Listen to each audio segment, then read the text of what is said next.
New dope ass intro. Coming soon to this theater.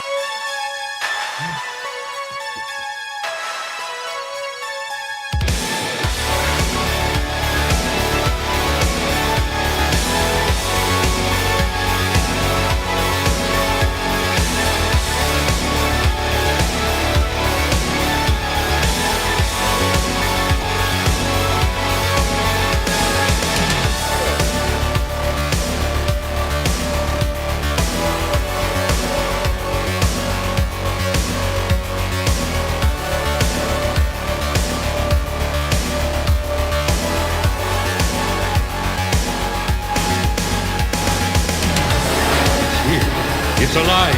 It's moving. It's coming this way.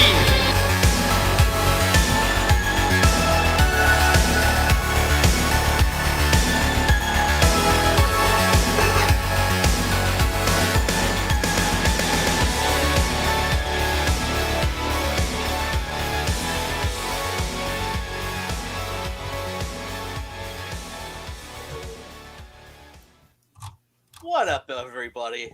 It's your boy Brian, back for another edition of CG Horror Movie Club. The club, where we watch and talk about surprise, shocker, horror movies. If you're here for the first time, if you're not familiar with what we do, we always try to make sure that it's something that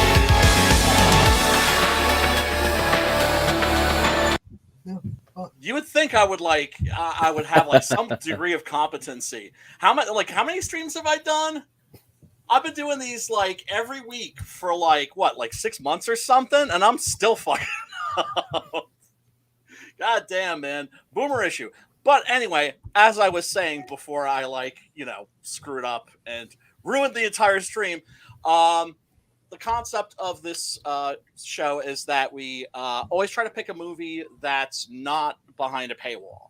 So if you are interested in the movie that we're talking about, if it sounds like something that you want to watch, link is right in the description where you can watch it for free.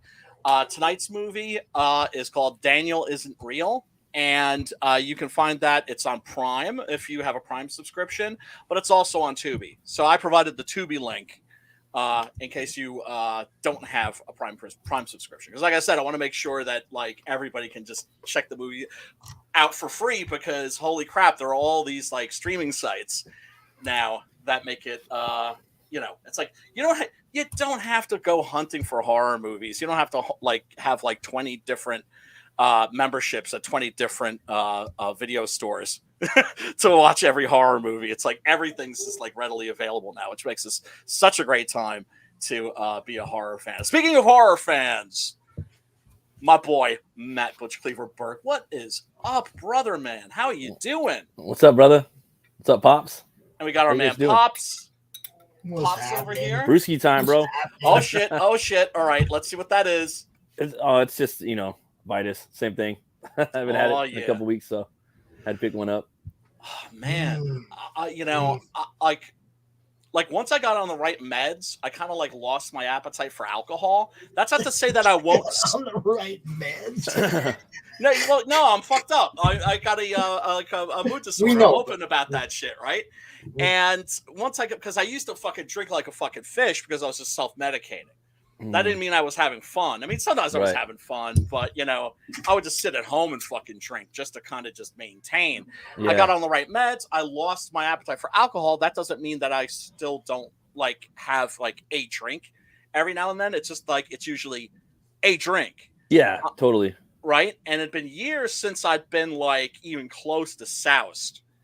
So I was at a party yesterday, and I guess I had too many because I took a tumble. I fucking rolled on a fucking patio. Got a nice little. Let's see if I can get my leg up. It's not that bad. It's just a little fucking scrape. Oh.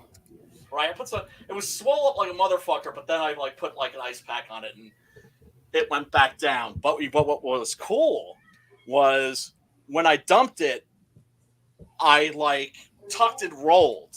Oh, really? Man. Yeah. And this is the thing that's great about martial arts training. And I don't claim to be like some kind of a badass martial artist. I'm a dabbler, right? But knowing some martial arts, it gives you an awareness about your body that you might not otherwise have. So I fucking trip on something, and I just went, "Oh, we're going over. Okay, I'm falling now." Yeah. Oh shit, we're going down. Okay, don't fight it. Just like and like roll. And I was roll like, into it.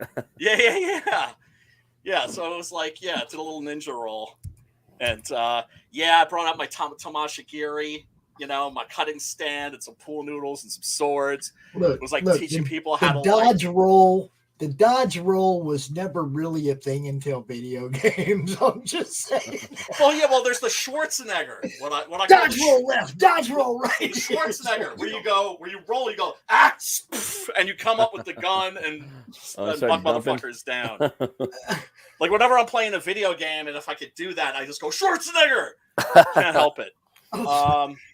Which makes me wonder. It's just like with all these like shooting games, it's just like. Can't they come up with like a DLC where you could just like play like Stallone and Rambo or fucking Schwarzenegger and Commando? I think for like the latest Far Cry, they came out with a DLC, but you don't get to play as Stallone. You get to play as a chick who's like dressing up like him. Well, the new Mortal Kombat, they have RoboCop, they have Rambo, they have the T-800. And I believe they've voiced like the last two Mortal Kombat games, and they have Predator and Alien is downloadable, and Jason and Freddy and Michael Myers. So it's pretty cool. I've been playing Dead by Daylight recently. Oh no shit! And that's a fucking fun game. Chat. Oh yeah, what up in the chat? What up, Phil? Got your message by the way. And Herman, thank you so much for tuning in. Everybody, we appreciate the hell out of you for showing up. Hit the like and the subscribe button and the bell and for notifications and all that shit. Not that I'm telling you what to do or anything, but yeah, like I was saying, Dead by Daylight. Like I had a friend that was just getting on my ass. It's like, yo, you gotta play this game, right? It's only been out for what 6 years, right? So I got it, and I got like the Michael Myers DLC. Oh, nice. And what's so cool about this is that if you just go after people. You're not gonna be that effective. What you have to do is you have to lurk.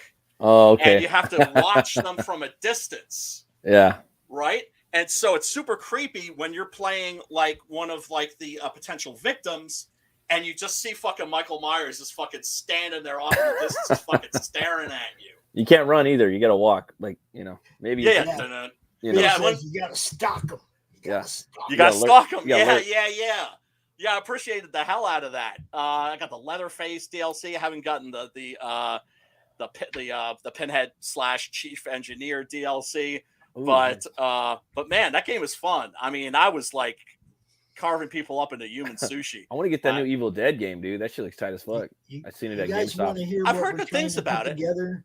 You want to hear what we're trying to put together for CromCon 27? No, not at all. But bye, Pops. No, of course. Yes. Michael Bean. Does the name Michael Bean ring a bell? No way. No fucking way. Are you serious? Dude, we're trying to do some real shit. Go down to Savannah, Georgia, set up the con. Yeah. At a con. Set up a madness table. Oh, actually dude. with Tank Ferret Presents, with World War Hell Dan, Legion. There's a few people gonna be there, right? Even if I can't get there, Doc was going to be there, so we'll still be doing the show from the con. I mean, it's logistics thing. I don't know if I can get to Savannah in time or get home in time afterwards because, obligations. Of course. Of course. Life obligations. Dude, I'm rooting for you that you're going to be able to do this because you are going to have so much freaking fun. But that's what they're trying to do is get Michael Bean there, do an interview with him, and they're going to give him a prop gun. Oh, nice. I love that dude, man. A prop gun that they made styled after one that he used. Right. Something. Oh, right. Like probably the pulse rifle from like Aliens or something. Then yeah, I think that's what it is. The pulse rifle. They made one. The World War Hell people made a prop, and they're going to present it to him live at Comic-Con, wow. at Savannah, Georgia Comic-Con. Oh, that's fucking fantastic. Jason I love that Connolly, dude. the dude. You guys know Jason. He's been on the show a few times. The dude from Daughters of Lord Satan. Yeah. He's done bit parts in Stranger Things. He's got a bit part in Black Panther 2. You know, he's got a ton of stories he wants to tell about working on Black Panther 2, but can't until it's released, right? Right. Because right? Disclosure. But he's like, man, just wait, dude. I got a ton of good stories to tell. And, you know, I mean, hey, okay, you know, let's make this thing bigger and bigger and keep bringing more people into it. And, you know, hopefully it'll snowball. It's just gonna get bigger and bigger. I mean, you even see Snipes coming in here. You know what I mean? And he was at the get from the jump with Blade. Like he was already doing his R-rated shit. If it wasn't for Blade, there wouldn't be X-Men. That you know, he kicked the gates open with that. You know, and for years before Blade came out, he was trying to get another Marvel Comics movie made. Black Panther, right? Black Panther. Yeah, he would have been perfect as both, and he could have done both. Like Momoa could be Lobo. What's up, Phil? Like he could, you know, he's perfect for the role. You know what I mean? Yeah, without a doubt. As for Michael Biehn, I actually was a fan of his going back to like this little Canadian movie that he did that like nobody's seen called Hog Wild, which was like a motorcycle comedy, but for some reason I was a kid, I loved it, and I watched it over and over and over again. So when then I saw him in the Terminator, I was like, oh, it's that dude. My dad's like, that's Michael Biehn. Like I don't know, because Cameron was putting out all the shit back in the day. You know what I mean? And like, I remember Neil Blomkamp was going to do his Aliens. You know, and that shit got fucked in the ass pretty hard. Fuck you. But, by the way, not you. Fuck you, Ridley Scott, for like putting the kibosh on that, because that would have been dope as fuck. Dude, Biehn could just have his own fucking franchise. Homeboy was in fucking Mandalorian, dude. He did a fucking he was great in that. Cool little episode, dude. Yeah, Johnny Ringo and fucking Tombstone, man. He was actually talking in an interview from a convention about like the pistol tricks. Oh yeah. That he was doing. Yeah. And you know, and how you know, and how hard he had to practice and study to be able to do that. He was good in there, dude. Good. Yeah. I mean, he's always great in everything that he's in. I love that dude. Look, we get him, and the floodgates open. You know that. Yes. that's instant credibility in the actor's side of the con thing, you know. Right. I mean, we get somebody like him at CromCon, and then keep doing what you're doing and having fun. Get a few more. People will take notice of it, you know. Absolutely. It's just bound to happen. Like people were saying, a lot of people have been saying that like there's so many fucking directors in Hollywood right now that are fucking shit, but there's not enough content for them to direct. Yep. You know, and there's nothing but woke SJW propaganda shit in the big, obviously in the big comic book stuff. So they can't farm that stuff anymore. So they're gonna have to go to the deep well, dude. That's basically us, you know. Yeah, and you know, I mean, like indie comics from like the 80s, kind of like that whole field hasn't really been mined. I know that the Russo brothers, who did, of course, Captain America, Winter Soldier, and Infinity War, and Endgame. That movie they did with Hemsworth was decent too. The one where he's in India. It was a Netflix movie. It was an action movie. Oh, I haven't seen it. It was decent, dude. David Harbour was in there too, and they had, it's cool because they took their fucking raid, like, was it investigating for the fight sequences that they put in Winter Soldier and throughout. Smart. And they kind of been, and they put there with him. It was in India, and I was telling I don't know. I think I was watching Shant, and I was like, dude, there's so much untapped potential, like doing movies in horror in fucking India. Like I hear horror stories in India, like the street gangs of monkeys that fucking go around the town that run around and like attack people and shit. And there's these crazy cannibals out there with these long dreadlocks and these fucking long yellow nails. These tribes, they're fucking the scariest shit you've ever seen. Me and my buddy, we sorry to get sidetracked. We did this art contest about 12 years ago. And the art contest was design your own Street Fighter 2 character. So I did a Scottish MMA fighter called the Knucklavee, and I kind of based him off of that guy that got that big, it's kind of like a horseman with the skin ripped off and an eyeball. Ooh. But that was just his name. But my buddy, he did that. He did the tribal Indian cannibal dudes, dude. And they got these long fingernails I'm talking long. And they got, dude, bro, like there's so much untapped potential like in India. Well, I mean, all over the world, right? Yeah. I mean, that's what I love. Like Kami Mark is doing Krishna Kid. Yeah. Yeah. It's And I'm like just Dragon Ball like, and something like else. that's a pantheon that's like totally untapped. Like nobody's doing shit with that right now. I think that's going to be a big hit. I think it's so going to too. sneak up, and it's going to become big. And I think people are so going to be like, too. "Ooh, this is cool," and it looks kind of fun. Oh yeah, because he's Yeah. like taking sort of like a Dragon Ball Z approach to it. That's what it was, Dragon Ball Z, and there was another one too that he was saying, and it looks like he's having a lot of fun on it, and I think that's going to be his baby. You know what I mean? I think so too. That's going to be his his thing. You know what I mean? Yep. Like he's been doing a lot of campaigns, dude, and fulfilling, and he's been around forever, and I think that's. But this is going to be like his first like major thing. Yeah. That's where it's not just him just like taking the piss. Like Yeah. I'm still mad I didn't back the not chromium edition of Best Korea. Did you know about that? Yeah. Right? We're just like just wrapped in like tin foil. Yeah. It's so communistic. Well, no, I mean because he was like the Before we first get guy into to take the his movie- campaign and turn the campaign itself into like a work of art. Yes, yeah, the Into an campaign art is project. the campaign is an art project in itself, and it's a performance. Yeah. The Before campaign we is a get performance. into the movie, did you guys see what? Did you guys see the Jawbreakers? The $1 Jawbreaker graphic? Yeah, I backed it. I backed I I backed mostly all of his shit. Well, I backed this one because he's offering it for $1, and I was like, yeah, it's $1. Nice. Make up to all the people been waiting on your shit forever. Be nice, be cool, do something cool. Now you better follow through, motherfucker. I don't see. I mean, we'll see. Fucking 2 years, dude. He's talking about that in the video. He was like, "I'm sorry. This for people. I don't want to lose you. You know what I mean?" He's lost me. Yeah, he's lost a lot of people. Well, see, also, he the never fact that had people me, gave him but money. for $1. Yeah. He never had me, but for $1, I'll check it out. You see what I'm saying? I got that, and I Yeah. got cuffs. I got that Origin cuffs. Is going to be like fucking Luke Cage. Like it looks tight, and I back most of his shit. Anything that's kind of like badass military shit that has cool artwork, I'm gonna back it. And he's done a lot of like fucking weird things, but he's just I don't know. He's just a dude. No, of course. Well, that's the thing. It's the same way. Like I have a recreational hatred of somebody like Jared Leto. I don't know. I don't know the fucking guy. He never did anything personal towards me. Do you know what I mean? So when I say I hate somebody, it doesn't mean I actively really hate them. Or when I say I'm like annoying.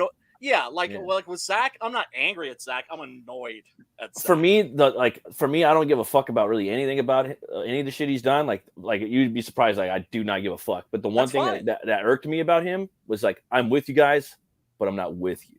I'm like, what do you fucking mean, dude? You're not CG. I mean, I understand, and like we are CG. We're not CG. This and that, But for some reason, that shit kind of irked me a little bit. I don't really care. I don't give a fuck now, but when I first heard it, it kind of irked me at that time. Now I don't give a fuck.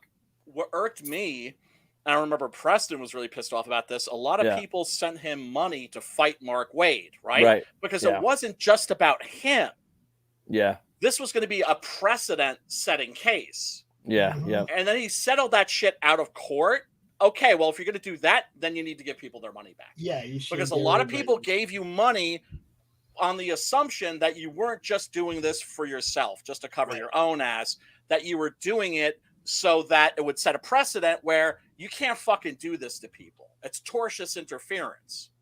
I would make the argument that he did fuck him up a little bit, though. He put him through the ringer a little bit and fucking put him through all that shit. It's fucking exhausting, bro. You know what I mean? And if people didn't even give him that money, that shit's annoying.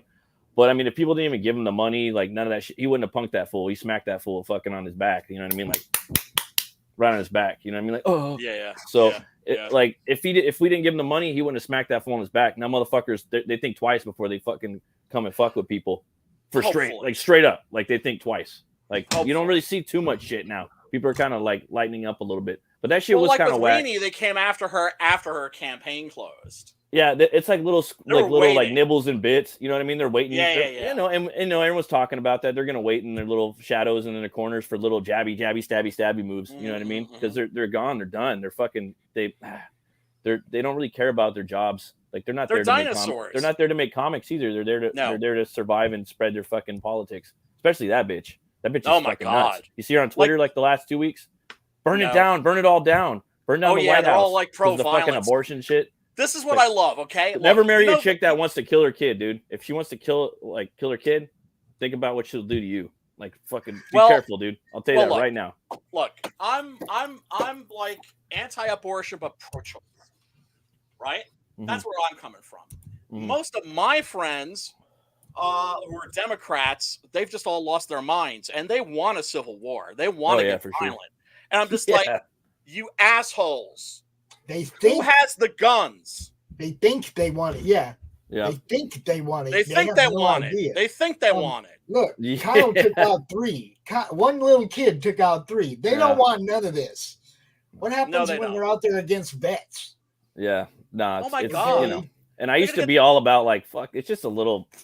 Now I'm pro-life. I've been pro-life like the last 10 years. But when I was younger, I was totally like, and that's fine. I was totally like, oh, it's just a fucking little thing like that. But it's like, for me, it's alive. Like the baby's alive. Like from the moment, boom, it's a living organism. You know. Okay. Yeah, I mean, like I said, I don't think abortion's a good thing. That's why I always say I'm anti-abortion, but I'm pro-choice.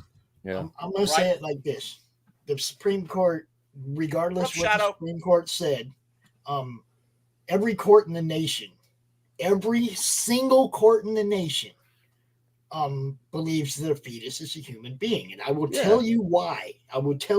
There's a bunch of precedents already set. A pregnant lady is on her way to an abortion clinic, right, to kill her baby. Right, murder baby. Okay, this is the scenario. How did this turn into like a some guy? Hold up, some guy jumps out of the alley. It's just gonna happen. Some guy jumps out of the alley and he kills the lady, thereby killing the fetus that she was about to kill anyway. So it's a double homicide. How many murder charges does the guy get? 2. Yeah. Thank you. It's already a precedent set in every court in the nation. Oh yeah, that's just like a legality you can drop somebody. If you can punish somebody over the death of a fetus, then it's a life. There's they already said, they've already made that truth. So everything else, if you can go to prison over it. Well, like Planned Parenthood, they use those fetuses to fucking make shit. They sell those baby corpses. Planned Parenthood, they use those fetuses to fucking make their experiments and fucking do whatever. Like do the deep dives on that shit, bro. That's what it's there for. I know. There's already made this call. That's all I'm saying. The courts made that call a long time ago. If you kill a fetus, if you kill a lady that's carrying a baby, you're catching 2 charges. It's already said and done. That's so no. I mean, I'm not saying that you don't have a point. At the same time, I don't like the idea of women having back alley abortions, and I'm a dude. You know what I'm saying? It's like I kind of feel like I don't have a dog in this fight, which is to say, like, well, I'm not saying that my opinion counts for nothing, but if it's your kid though. It feels weird. No, I know. They're killing your baby. They're killing your son, your daughter. Well, yeah. No, I mean that sucks. Yeah. Well, I mean, because also I know women who have had abortions, and like most of them regret it too. I know girls have had fucking thousands of abortions, and it still fucks them up. You know what I mean? Yeah. And again, like I said, I used to be fucking pro-choice. Now I'm pro-life. You know what I mean? Like. So like I had to have fucking my lady explain it to me. You know what I mean? It's most dudes are fucking pro-choice. Most single dudes are. You know what I mean? After living in Binghamton and seeing like all like the all the people with like a fetal alcohol syndrome, I was just like put an abortion clinic at one end of the block and like a free birth control dispensary on the other. Yeah, and then there's I don't know, man. You just got to watch who you lay down in bed with. You know what I mean? Some people just want to go have fun, and I don't know. No, I know. Yeah. No, a lot of different topics too, though. I had a pregnancy scare with a girlfriend before, and she was like, "Yeah, I had an abortion before," and she was like, "Yeah, if this is for real, I'm sorry, I can't do that again." Yeah. And as a guy, like, what could I do? It was just like support her in whatever choice she made. Yeah. Do you know what I mean? And mind you, if she was like, if she had been pregnant, luckily she wasn't, I would have stepped up and accepted responsibility because that's what you have to fucking do. That's what a man would do. Otherwise, you're a piece of shit. Yeah, that's what a man does. That's Yeah. what a man does. Yeah. Right? And Shadowhawk is like, what up? Yo, Shadowhawk. Hail right back at you. And hey, Phil did survive the weekend. Oh, yeah. man. Oh man. Yeah. You're talking about Chicago. Jesus Christ, man. Oh Jesus yeah, with the Christ. fucking yeah. So, Yeah. I didn't even know that shit happened because I wasn't knee deep in social media for a few days. I was just working and hanging out with the family and shit. And then I'm like, oh fuck, you got this crazy fucking clown Batman villain, fucking tweaked out and looking motherfucker shooting people up. You know what I mean? I was babysitting pit bulls. Oh, were you? Yeah, I was hanging out over at Pete and Tasha's with Rocco, Blaze, and Apollo. Oh, and, Rocco, Blaze, and Apollo. I love pitties. There were two parties. One was right outside my front door, right? Because the neighbors were like, "Hey, like we want to have like a little barbecue and everything." Oh, that's dope. And I was like, "Okay, yeah, but yeah." It's nice having people around, dude. You know what I mean? It is. And especially like, when I'm in the mood to like isolate, which I was this weekend, I was like, that's when I know I need to force myself to be social. You got to. And I'm always glad. Right? You have to. You feel better afterwards. There's this dog that lives in the neighborhood. His name is Kal-El. Oh, that's tight. And he's a miniature pit bull. Really? You see this fucking I'm telling you, you see this fucking thing coming at you, you're just gonna start cracking I'm imagining the dog from The Mask, but like a big pit bull head and like a little body. Big head, right? But here's the funny thing. It's like a miniature pit bull. They don't grow up, they grow out. They kind of go, yeah. And this dog, man, oh, he's such a sweetheart, and he's smoochy as fuck. And he will knock your ass right over when he's smooching on you, and just be like, boom, knock you over, and just like dominate your ass. Pit bulls used to fucking scare me. I just thought, that they have that like stigma, you know what I mean? Because I know, again, pit bull, they lock on the bull. They got the name from locking their highly evolved mandible onto pit bulls and ripping their throats out. Well, that's because Americans got a hold of a British breed, and like most things that we take and fuck with, we fuck it up, right? And so they changed the breed to make them fighting dogs. Before that, you know what they were known as? They were known as the nanny dog. They served two functions on a farm. One was as rat catchers, right? So you're saying the pit bull is a crossbreed? Well, that they bred it different. You know what I mean? Okay. Like they changed the breed standard. I know like the breed, like and the English. Yeah, like the English were like, okay, well now you've turned this into a different breed. Now you have to call it something different. So they named it pit bull from there. Is that what you're saying? Like the American bull terrier or some shit like that. I don't know. I know pit bulls. Their jaw is more evolved than any other canine. It is highly evolved, and they used to throw them in the bowl, like they would. Like throw them in the pits, and then they would bite. They bite the bull and rip the bull's throat out. Actual bulls. Yeah. Oh man, and this dude, he has like oh man, when he gives you smooches, he's got one of those wide mouths. It's like when the muscles those fools get too, it's fucking crazy, dude. And but every pit bull I've been around, they've been all like little lovey-doveys. I've been around 3 like they're tenderonis, dude. They're tenderonis. They're total mushes. You have to I don't know, do something for them. Well, like I was saying, they serve two purposes on a farm. One was as rat catchers, right? Yeah. Because dogs are always better rat catchers than cats are. Oh, and their second job was to watch your kids. Yeah, definitely, dude. Right? Just dogs in general. I've been looking at dogs a lot. Rascals. Petey for the Little Rascals was a pit bull. I didn't fucking remember that. Yeah. I totally forgot about that. And he had the little like spots on him and shit. Yeah. Where he had like big spot over one of his eyes. Yeah. So I think that their reputation has improved largely thanks to YouTube, right? Yeah. And people posting videos like Pitbull Mauls baby, right? So they know some sick fucks are going to click on that, and you just see like a Pitbull just smooching all over like a little kid. And that's what they used to with the dog fights too, though. They use pit bulls a lot. You know what I mean? That's one of the major ones. Well, the fucked up thing is one of the reasons why they. I know you know about this because I do. Journal. Yep. Yeah, I mean, when I did the research for that story, I normally love doing research. I did not enjoy doing that research. Yeah, I bet. The people that are in that culture are the very scum of the earth. Yeah, they're the worst, dude. They're fucking pure evil. You know what I mean? Pure evil. right? Yeah. And because to me, the thing that's so heartbreaking that was like that I went for in that story was the fact that you know what they want to do? They want to please you. And so these motherfuckers are, doing these horrible things to these animals, and the animals just want to please their humans. Yeah. They're man's best friend. Like, again, fucking pieces of shit. That's how we took out all those other subspecies of primate. I'm always talking about that's how we took out the Neanderthal. It's not for me. That's what I've heard from scientists. Right. We had we had dogs, because we hunted with dogs, dude. Homo sapien. Yeah. I got a pit bull mix, wonderful dog, but insanely protective. Yeah. I mean, you know how dogs are just even in general. If you've got kids, they become the third parent.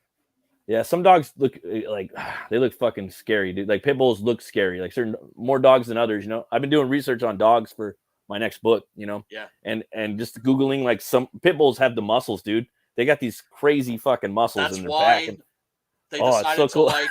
That's why they were like, "Hey, let's start breeding these as like fighting dogs." Yeah, they're like like hulked up, dude. They are. Like, and what I love about fun to draw though. What I love about Kal-El is that he's just this.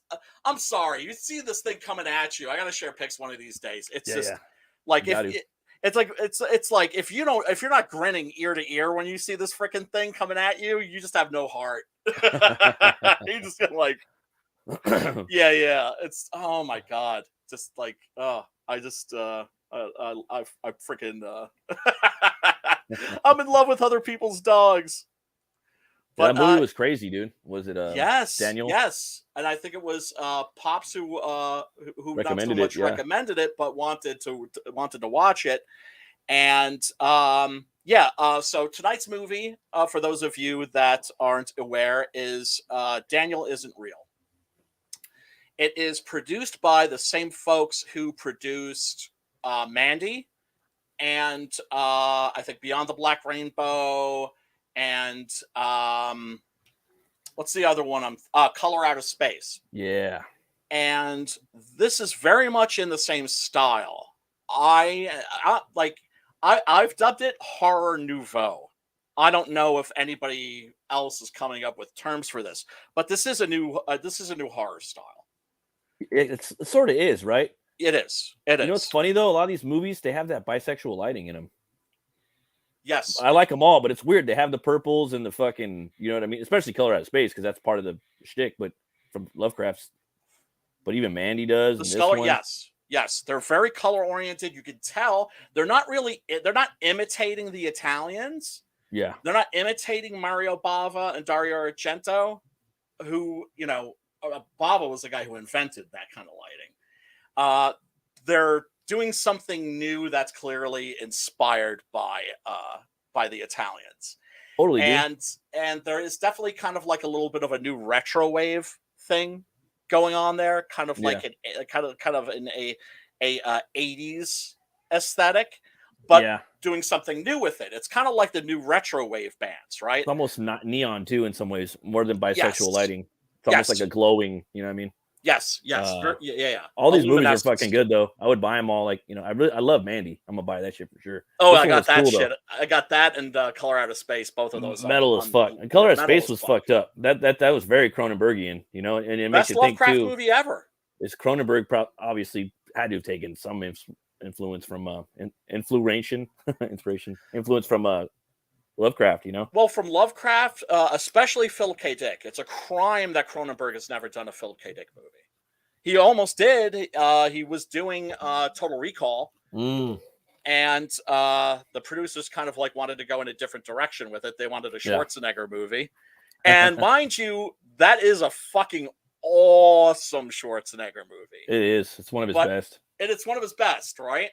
And and Paul Verhoeven, just knocked it out of the park with the ultra violence, right? With the gigantic bullet squibs, with the comic book violence going completely almost cartoonish with it, right? So many good lines in there, man. So many good lines.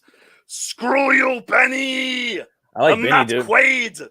Man, I got 5 kids to feed, and Benny's like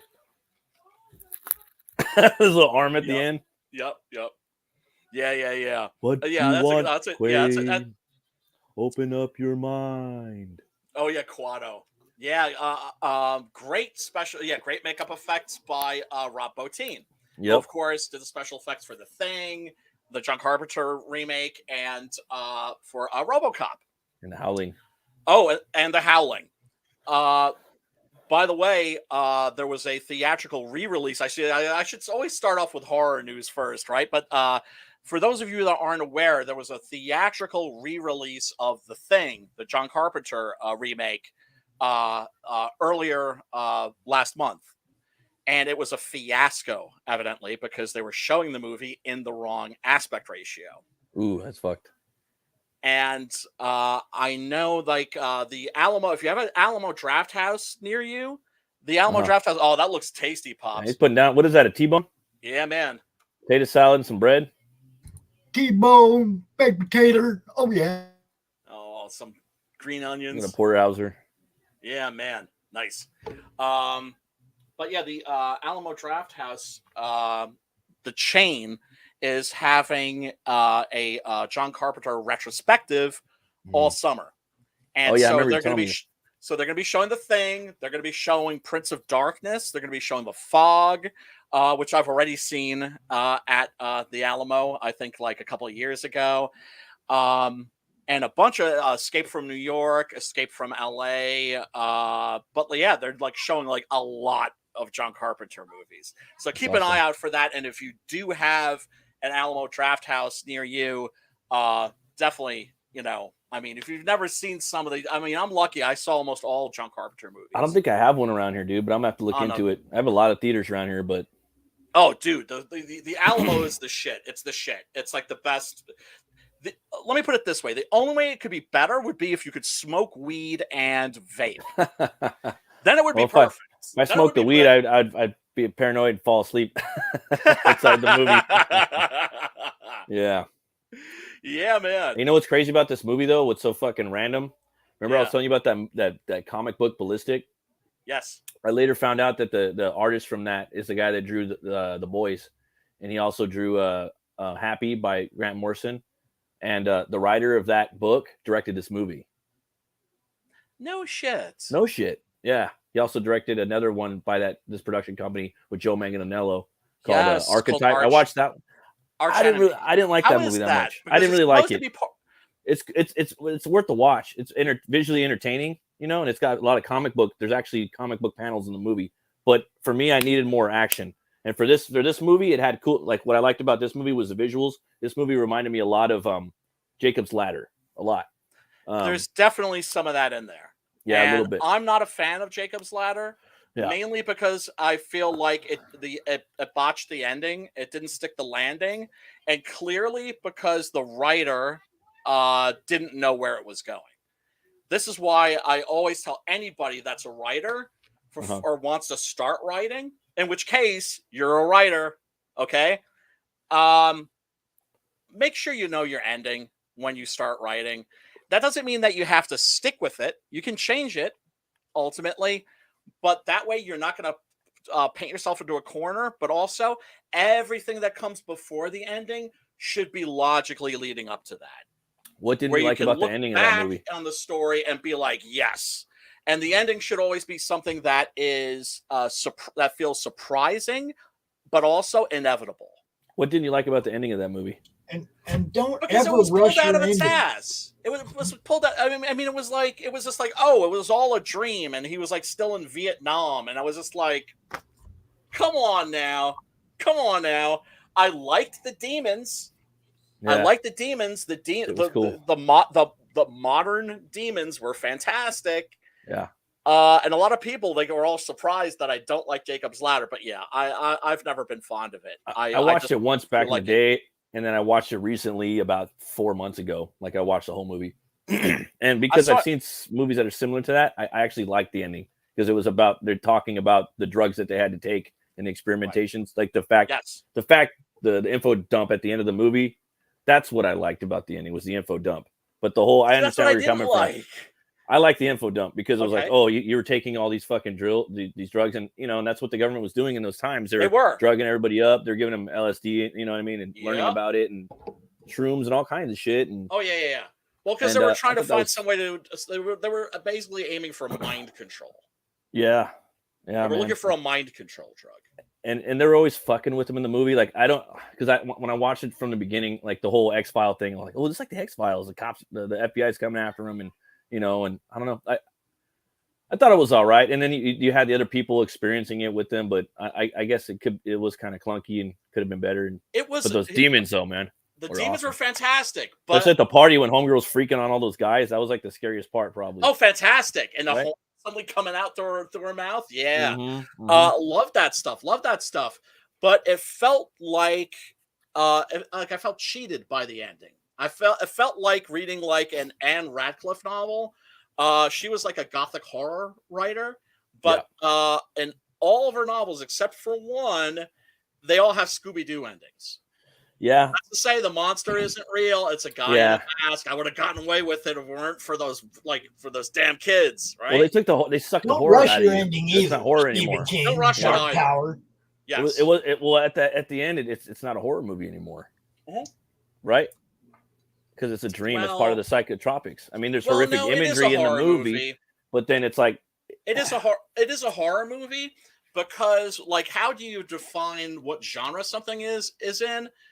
Kind of by the mood, right? What is its intention? What is that movie's intention? It's to fuck with you. Yeah, exactly. Yeah, right? You're right. So that's it a is horror definitely film, a horror movie, right? But I thought it was cool. It was fucking sad as fuck too. Oh yeah, and that bitch was a bitch. Now I'm starting to remember it. Like the one, oh yeah, she was fucking mean, dude. And like his wife and his kid died. And he keeps seeing him. That shit was sad, dude. Very. That was a pretty good movie, dude. I know most people like it, and they're always surprised that I don't. But especially if you have like, I kind of relate to it. You know what I mean? Because I got kids, and I don't know. Like once I had kids, I turned into a big pussy. Like I can see like one little stupid little like kid show or something. I can hear a song and I can get fucking emotional. Start crying. Yeah. No, that's good. That's good. That's that means you have a heart. And I don't have kids, so I don't fully understand. But I love my friends' kids. I love the neighbors' kids. Yeah. I mean, I'm super fucking. I feel very protective of them. Oh yeah. And oh man, when I had like friends that were at two sets of friends, two families that moved at the same time, and whose kids were like, I was Uncle Brian. Right. I let them. They put a huge friggin' dent in my toy collection, man. I'm about to say, did they see your fucking toys, dude? Oh man. Yeah, they did. If I showed my son the toy collection, he was like, he tries to just fucking grab everything. You know what I mean? And like, luckily, it's all locked up. But it's like, no, you're not getting that yet. You're wait till I die, and then you can have it. Well. Because they would fall in love with stuff, and then it's just like, what? I'm gonna like take it away from them and put. It's like, I'm sorry, I have to take this so I can put it in the closet so I can collect dust. The Electra art on my wall, Sophia has claimed. She's been trying to get me to let her open that Electra action figure on the wall behind me, the Electra Hot Wheel car back there. When can I open those cans? Dude, toys are because here's the thing. Toys are meant to be played with. Yeah, right? That's what they're for, and we're a bunch of, collecting our toys, When she owns it, when it's been passed on to her, she can do whatever she wants. Right. While it's mine, that's fair. It's sitting back there in the package. That way, when she does get it, it's in pristine condition. Brian, when you were back in the day at the malls where you live, was there ever a place called Cartoon Junction? Cartoon Junction, no. Well, when I went there, I was a kid. There was a Batman toy that was like this fucking big. Hey, doggy. Who's that? Rocky? Yeah, T-Bone and Rocky. You see what I'm saying? Of course. Yeah. He's gonna give you the big puppy dog eyes. He's hiding under the chair, man. Oh, those Huskies are precious. But I'm sorry, Matt. You were saying, hoping I won't see him down there. So all I can see is his legs sticking out. See, I was just saying that they had this. When I was a kid, they had this big ass fucking Batman. It looked like a Neil Adams Batman. Like he was all blue and he had a cape and they had a little Robin with it. But I didn't want the Robin. I was never into Robin because I grew up on the Tim Burton movie and it was like, you don't need no fucking Robin kid getting in his way. So I just later on I came to appreciate Robin and the Robins. Now they're cool. Yeah, like great now you got to have them. but I always wanted it, and I fucking got that toy. Finally, after so many years, I got it for Christmas one day, and back then it was like $50, $100, like no one could afford it, like my family, Yeah. But I got it, and I still fucking have it, and it's all beat up and scratched up, but I keep it, dude. That means it's and been loved. I let my son play with it, and then my dad, he got my dad liked toys too. He got a Jim Lee Batman, a big ass one too, like that. It's pretty cool. But the one toy I had, the first one I had when I was a kid, my dad had a Hulk toy. Yeah. A big green Hulk toy from like 1980 or something, dude. Because he had it before I was born. Yeah. And he had like, I don't know. Was it one of those stretchy ones? No, it was plastic, but it was connected with strings. It was weird. It was weird, dude. Kind of like the connected with strings, but not like rubber bands, not like the Mego dolls. Nah, they were like strings, I think, dude. I had the Mego Hulk, I had the Mego Conan, I had all the fucking. And he was hard plastic green, and then he had like purple little like fabric pants and shit. Yeah. But there was my buddy. He had the fucking the Commando Arnold Schwarzenegger toy. I always wanted that. The big one, like he was big. The John Matrix. I always wanted that shit, but I could never get it. Oh, dude! If you and this is the thing. I don't want to come off as like a fucking virtue signal. Well, I mean, we're talking about Schwarzenegger here, so Schwarzenegger. I didn't even plan that out. You mean That's this? it. That's the motherfucker I wanted right there. Yeah. Well, I wanted that shit. Dude, if I could find pants for this fucking thing, because that's the only thing that's missing are his fucking pants. Yeah, I remember. And then they had luckily he's not going commando. What was his name? Bennett. Bennett. Let off some steam, Bennett. Let off some steam. Yeah. Are you right between the eyes, John? You're talking about the this Aussie guy. Hey, somebody did that on purpose just so that people. Vernon Wells. That motherfucker, yeah. That fool, he was in Weird Science, the same character. That was so badass when they did that. Interspace Remember? Also, yeah. Interspace 2, dude. I just watched that like a couple months ago too. I watched that. That movie's badass, man. Yeah, it's good. It's like a fun version of Fantastic Voyage. Yep. Which wasn't that again? It was like fucking Donald Pleasance and wasn't Raquel Welch in that too? I think so. But yeah, this dude looks like his dad though, dude. Like he doesn't look like the Mexican son of his, the one that everyone like he hit about. That fool looks like him exactly, but Mexican, without the roids. But this fool, like if you cover up his mouth, and you see his eyes and like a little bit of his nose bone, he looks just like the Terminator, like the young Schwarzenegger. Yeah. You definitely see. Yeah, you notice a family resemblance, and this is like a total non sequitur. But I thought this was the coolest thing because it's fucked up what Arnold did with. I mean, look.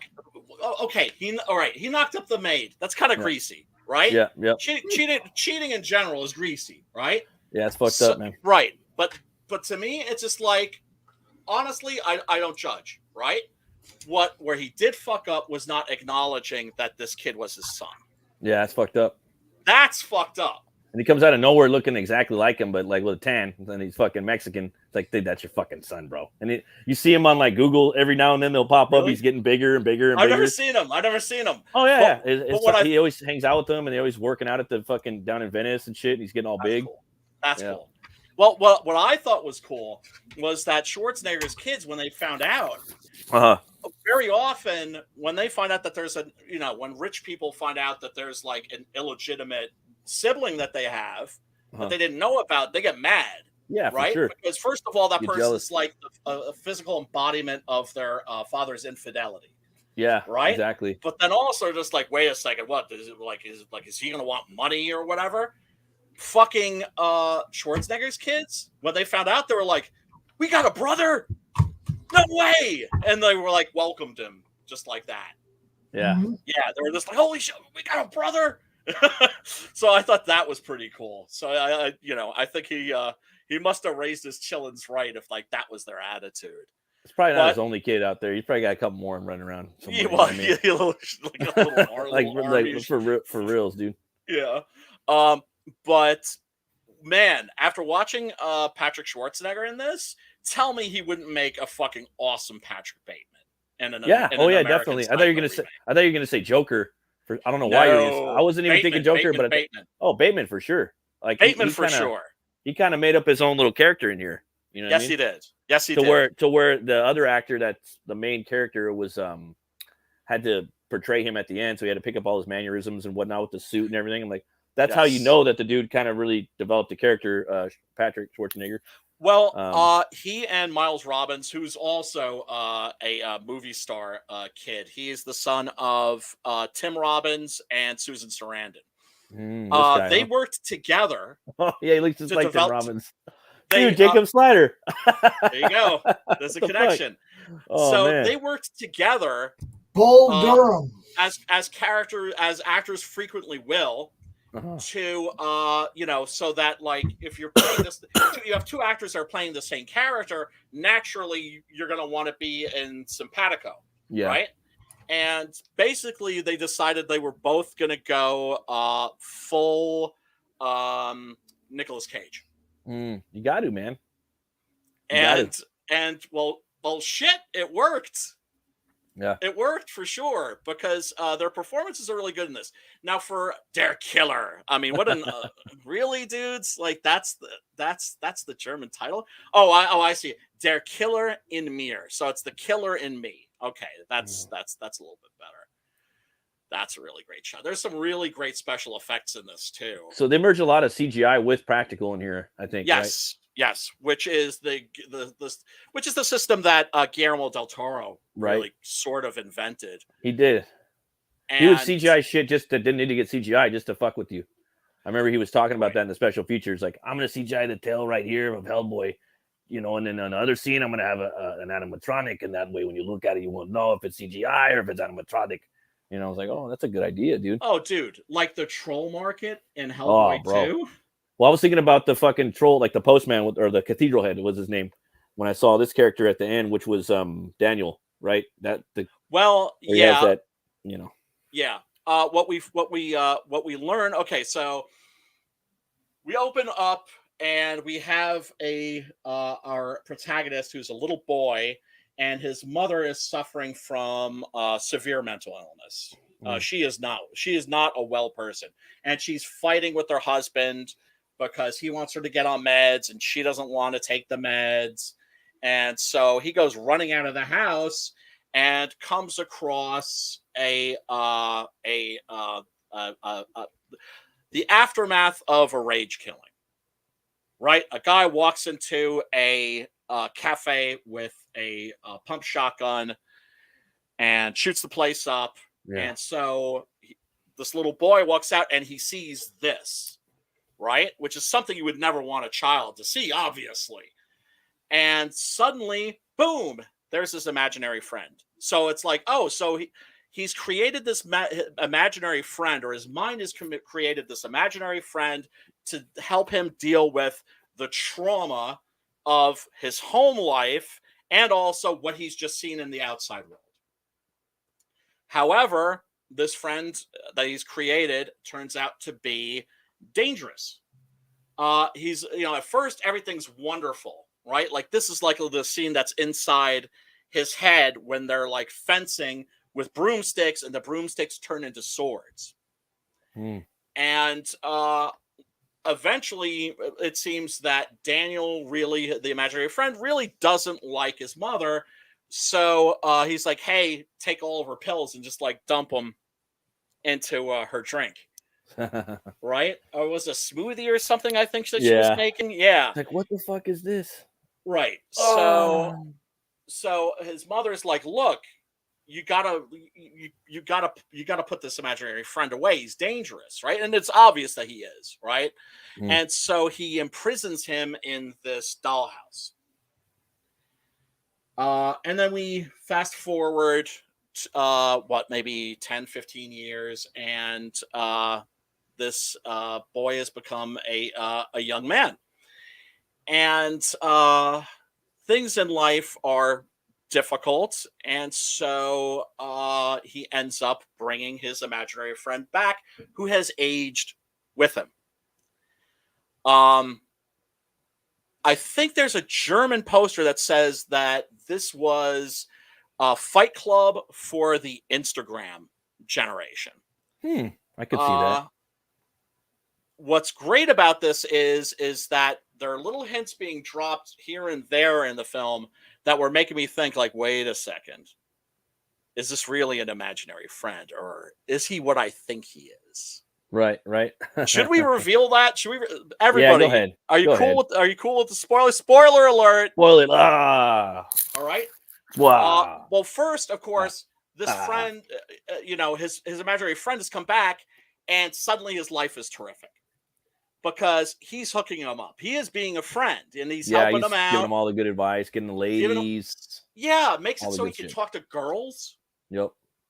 Right, because he's afraid of girls. Right, where there's actually the scene when he comes back is when he is in a club and he sees a girl he wants to talk to, and he's so anxious he faints.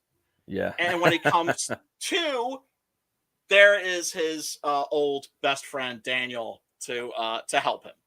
I'm sure that's a problem too nowadays with a lot of dudes, man, especially with like just the way society is now. You know what I mean? Oh my god, everything's done through text and things like that, and back in the day, you just go up to women and you ask them for their number. You know what I mean? I could never do that though. I was always. It took me a while to do it. Yeah. I was afraid of rejection, and then one day I woke up and said, "Hey, fuck it, who gives a fuck?" You know That's what I mean? the right attitude. It's just a human, and she says no, whatever. I'm gonna go fucking do something else. But then eventually, once I like broke down that barrier, it was all good. Right. And that's what kills me.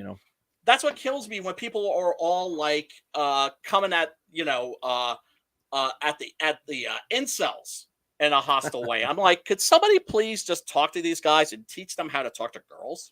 Yeah, just human with them a little bit. That's it. Human with them a little bit, right?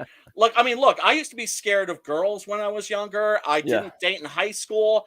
I was afraid of women when I was in college. I couldn't go up to them and fucking talk to them. No way. I started smoking so that maybe, some girls would bum a cigarette off me and then we could get a conversation going. And the real pretty girls, guys are afraid of them. Like, so you a lot of times the pretty girls are single because men are so afraid to go up and talk to them. Yes, they are. It's not hard. You just got to go up and talk to them like, hey, and if they, like, hey, you're a fucking weirdo or something, they're not going to say that, but they'll be like, you'll get the vibe off them. But a lot of times if they do that, a guy's going to get turned off, like afraid of her, you know what I mean? Of the whole situation. It's going to kind of ruin him. Not traumatize the dude, but he's probably not going to want to do it again. You know what I mean? Right. But you just got to move on. Boom. All right. See you later. Bye. Move on to the next one. Exactly. Eventually you're going to connect with somebody. Yeah. You know what I mean? On an even level. For me, it was like a realization that I had that I was afraid of women, and I got over it because I just learned to get to know them as human beings. Yep. Right. And once you just realize that they're just people. Yeah, that's all they are, people. That's all they are. Right. Yeah. Then everything becomes cool. But still, I was, look, it's terrible, but it's just like every date I went on, the chicks had to ask me out. It's right. That's terrible. Long hair. Long hair and microphone was all I needed, bro. It didn't matter if it was karaoke or rock band or whatever. It was like long hair and microphone. I was good. I didn't have to worry about nothing else. I was lucky. At least I had. That was a different era too, though. That was a different era. When I was growing up, it was like rappers and shit, and still is now. It's like, no, this is like 1990s New York punk rock and goth scene, right? See, he was in the hair era, like Ted Nugent, and when the long hair was cool. You know what I mean? Like, it wasn't. It's like long hair, but it's like.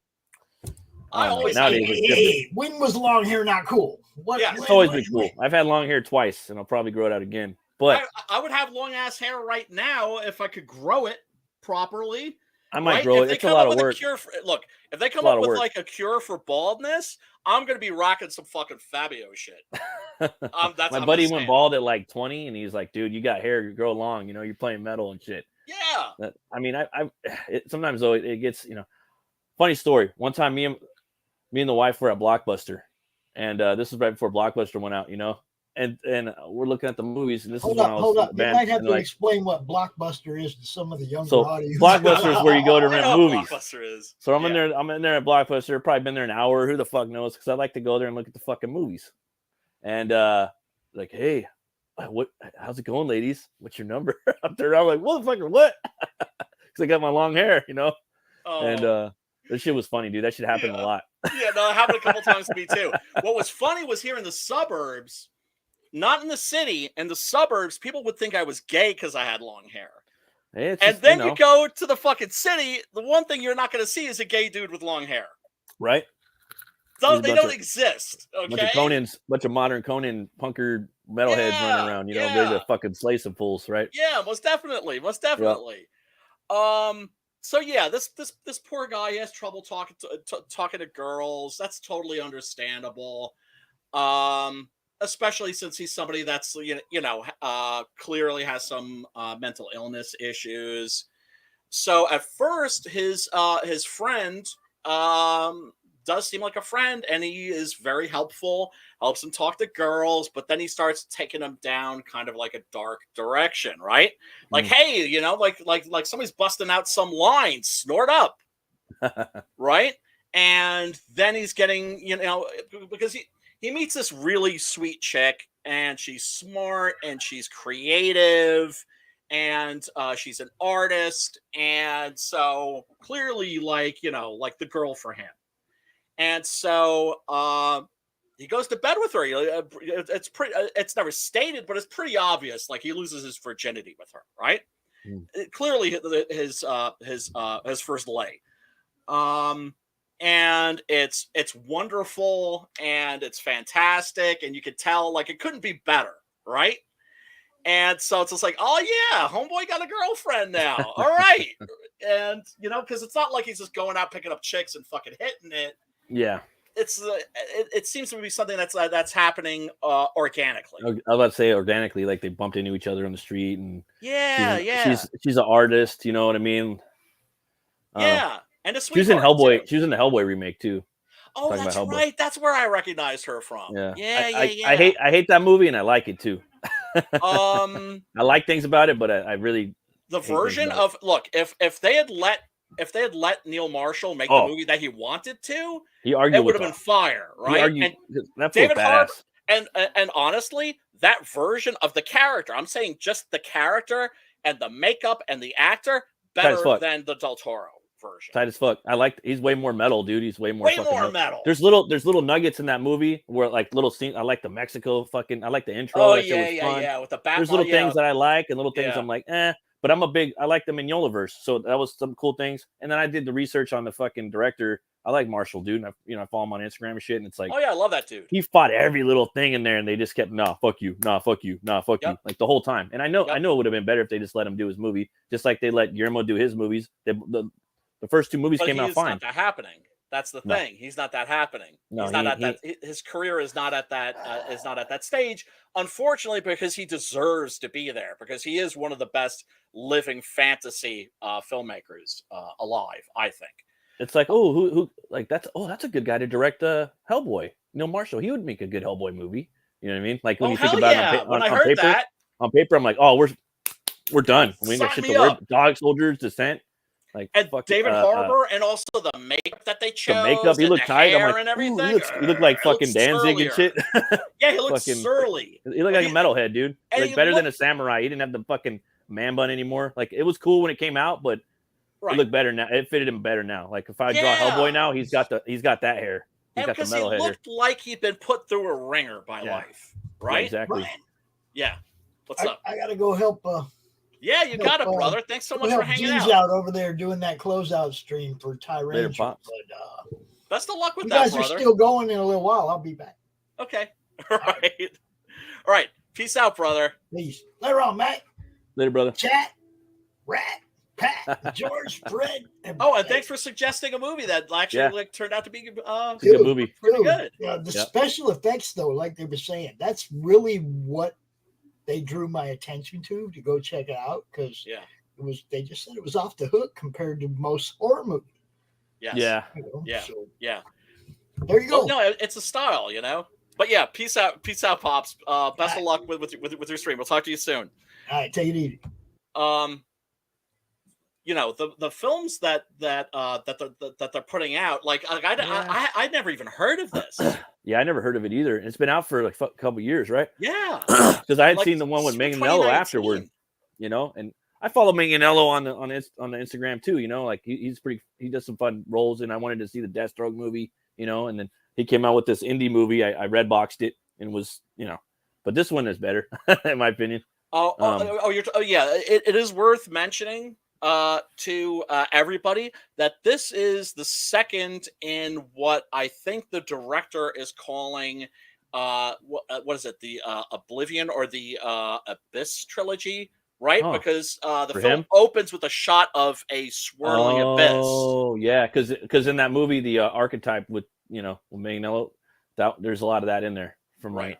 And it's the same director, the guy that wrote Adam Egypt Mortimer, I think that's what his name is, or some shit. I'm looking it up right now, Ballistic, so I don't completely mangle his name. And Ballistic, yes. The comic book Adam is better Egypt Mortimer. It's better than these movies, and it has duality. The gun is a living organism, and it talks to him, and it fights, and people can get like, oh, like I want to get that octopus arm, and like surgically graft it to my, you know, I want my 57 Bel Air to have bat wings. I want this building right here to have fucking a big giant ear growing out of the side of it. So that's the world of Ballistic. And if you read the comic book too, at the back of the book, like even Grant Morrison was when it came out, he's like, "This is the best book of the year," you know. Okay. And the artwork is just fucking fantastic. They made it. The artist and this director, the writer of the book, they met at conventions, and they kept like this, you know, like shooting the shit every time they meet up. We got to make this book. We got to make this book. We got to make this book. And they finally made it, and it's a fucking solid book. It's Black Mask, but it's a good book, dude. I know Black Mask. They don't want nothing to do with us. That's for sure. They got a little choky wokey, you know. But it's just like at that time, everybody got that way, and everybody's fucking stabby. I know. You know what I mean? But before all that crap happened, it was just like, oh, it's an indie company. You know what I mean? Yeah. And I was just like, ooh, look at this guy. And the main character is like a fucking greaser, like fucking mechanic dude. You know what I mean? He's a air conditioner repairman. You know what I mean? And he goes and, you know, you go and fix I got to go back and reread the book, but like the air conditioner could have a fucking squid arm coming out of it or a fucking plant. You know what I mean? That's how the world is made up. It's bioorganic material. And there's a similar duality in here with the split personality, and they're the gun. The gun's talking to him the whole fucking time. That's really cool. And art is beautiful. It's from the guy that did, again, Happy and The Boys. I just looked it up. Yeah, it's from 2013, published by Black Mask. I will definitely be checking that out when I get a chance. I got it in a long box in the garage. I got to go back and reread it. Maybe I'll do a review on it. Hey, that sounds great. I like your reviews, dude. We need more people doing reviews. We need more critics in this scene. You know, no one does it anymore. No one does it anymore. You know, well, I just talk about shit I like. So I know I don't consider myself a critic, but I don't even review shit. I just I can just call it a review because I don't know what else to call it. But I just really just talk about shit I like. You know. Right. So life is going well. His imaginary friend is hooking him up, but something is very much not right. Oh yeah, here's the. This scene was cool, dude. Yeah, when I saw this, I was like, oh, okay, this is some cool shit's gonna happen, I think. Right. And so he goes to take a test, and homeboy has all the answers written all over his body, right? And here it is. Der Killer in mir, which means, of course, the killer in me. Fight Club for die Instagram Generation. Ein wahrhaft provokativer Schocker, like a provocative shocker. That's a pretty cool poster right there. He has a killer imagination. It's funny too because a bunch of these like a bunch of these posters have these fonts that are like kind of like resemble other type of movies in the genre, you know. Yeah, and the color scheme and everything. That's the thing. I'd never heard. I didn't know that this was produced by the same production company. I'm forgetting their name. Like if you go back and show some of the posters, I can tell you what movies like that it resembles. You know what I mean? Right. Like that's kind of like that would be kind of like Insidious or something like that. You know what I mean? Right. There was another one too where it looked like House of the Devil. I think this is the movie. Well, you know, they actually create different posters for different markets. That's what I was thinking. You know what I mean? Like different subgenres of horror. Right. So for a movie like this, right, which is basically art house horror. Yeah. I'm calling it horror nouveau because I don't know what else to call it, and nobody's come up with what the fuck does nouveau mean? Like new. Oh, okay. Right. Sounds sexy. Like art nouveau. Word. I didn't know what the word nouveau meant. You know, it's just like yeah. I mean, that's just. I mean, it may sound a little pretentious, but that's like no. That sounds cool. That's like the only term. Hey, peace out, Herman. Thank you so much for tuning in, brother. Have a great day. They will create different posters for different markets, right? So you will have, for a movie like this, you'll have the horror poster, and then you'll have the art house poster, right? Yeah, and that's kind of Stranger Thingsy a little bit too. It is a little bit, but a lot of them are using that, like, you know, it's just that's new retro wave 80s color scheme.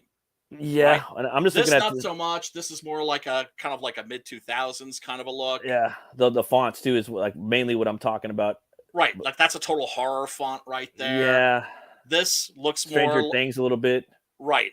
Oh, another movie that is very much in this subgenre would be Nicholas Winding Refn's why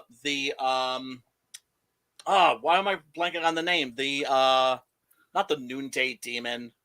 The there's a couple, dude. I can't fucking think of them though. Like movies that are like this, but I'm just all right. Now I feel like an idiot, so I got to look up Nicholas. That was so weird though, man. We were talking about that comic book, and then this fucking movie. You know, I'm like, what the fuck? I'm like, out of Egypt, Mortimer. That fucking name sounds familiar. Like that was like full circle mode and shit. Right. Yeah. The Neon Demon. I never heard of that. It's worth seeing. It's good. You know how I would describe it? It's Suspiria in the world of fashion modeling. Well, it's very similar. I mean, you're dealing with the ballerina thing, you know, and right. It could be kind of similar. Yeah, a lot of people didn't like it. I enjoyed it. I thought it was pretty cool. Oh yeah, then there's a scene where I watch this movie on my phone, bro. On your phone? On my fucking phone. You're not supposed to watch movies on your phone, bro. Well, I was just like, I didn't have any. The kids were awake, and I had to watch it. You know what I mean? I needed to fucking watch it. And I was trying to knock out a page, so I'm doing all these things.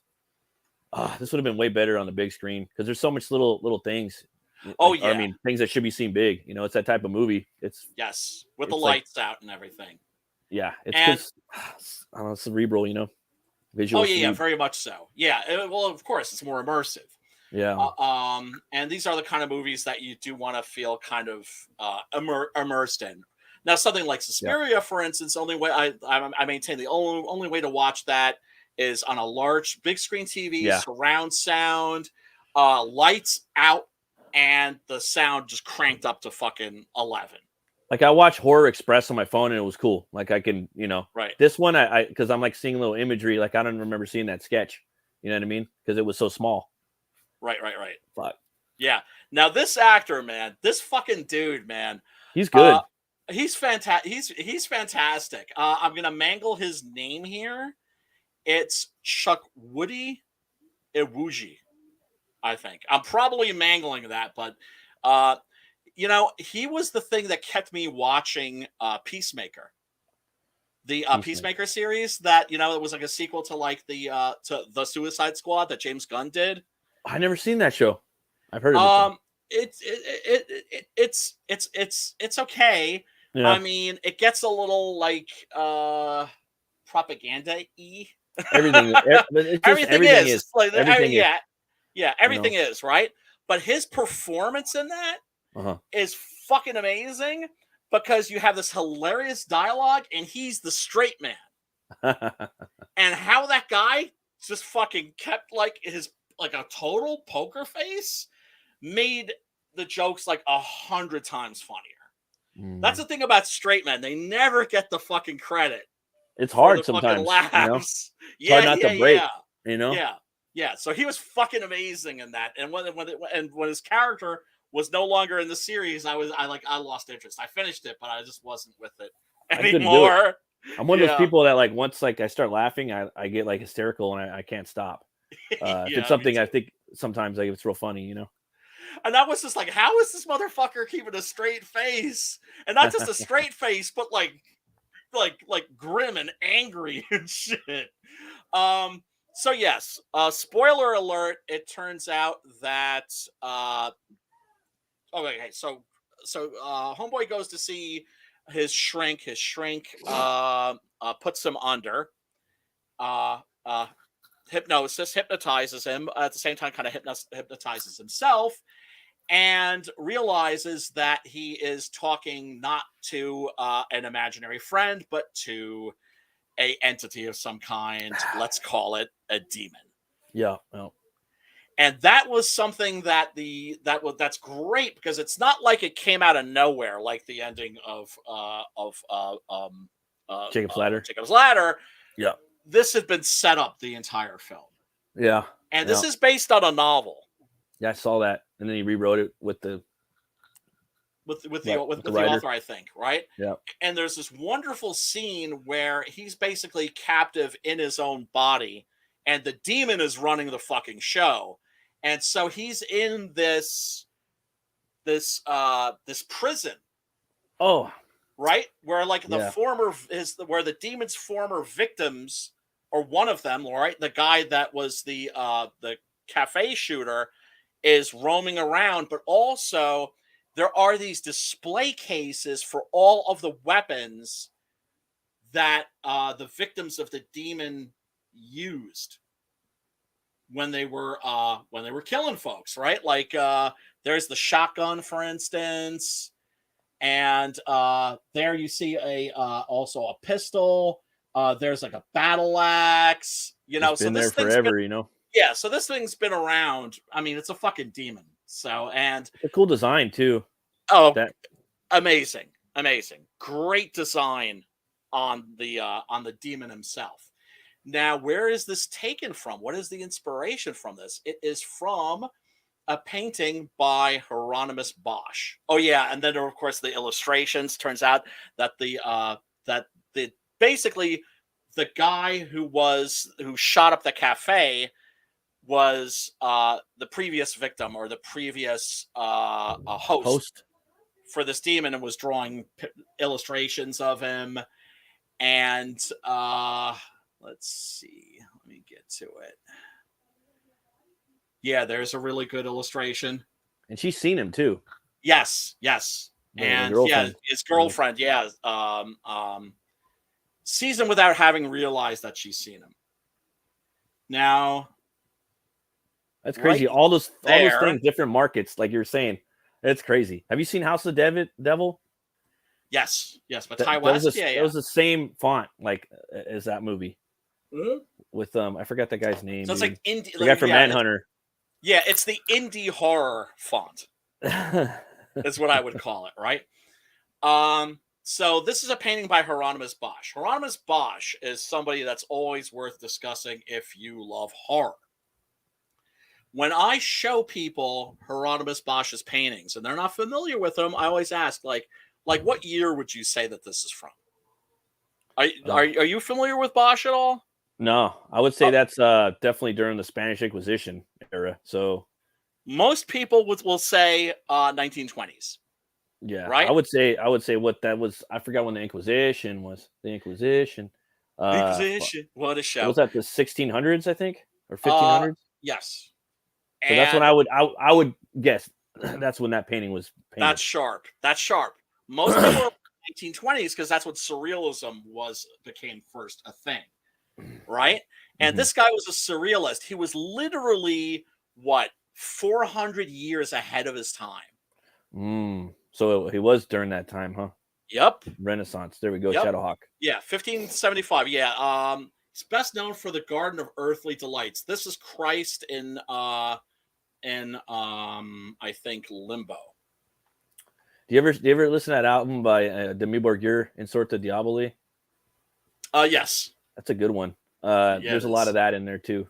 Yes. I know they're a big trendy metal band. I don't give a fuck. They that's fine. They got some good hits. That was the last album, like the last really, really, really good album by them, I think. I agree. Because they had the OG lineup before they kicked everybody out of the band. Yeah. I haven't been. I haven't been into their new shit for like a while. It's I mean, they got the song "The Borgir" that they did. It sounds like Basil Polidorus wrote it for him. Like it straight up sounds like Conan.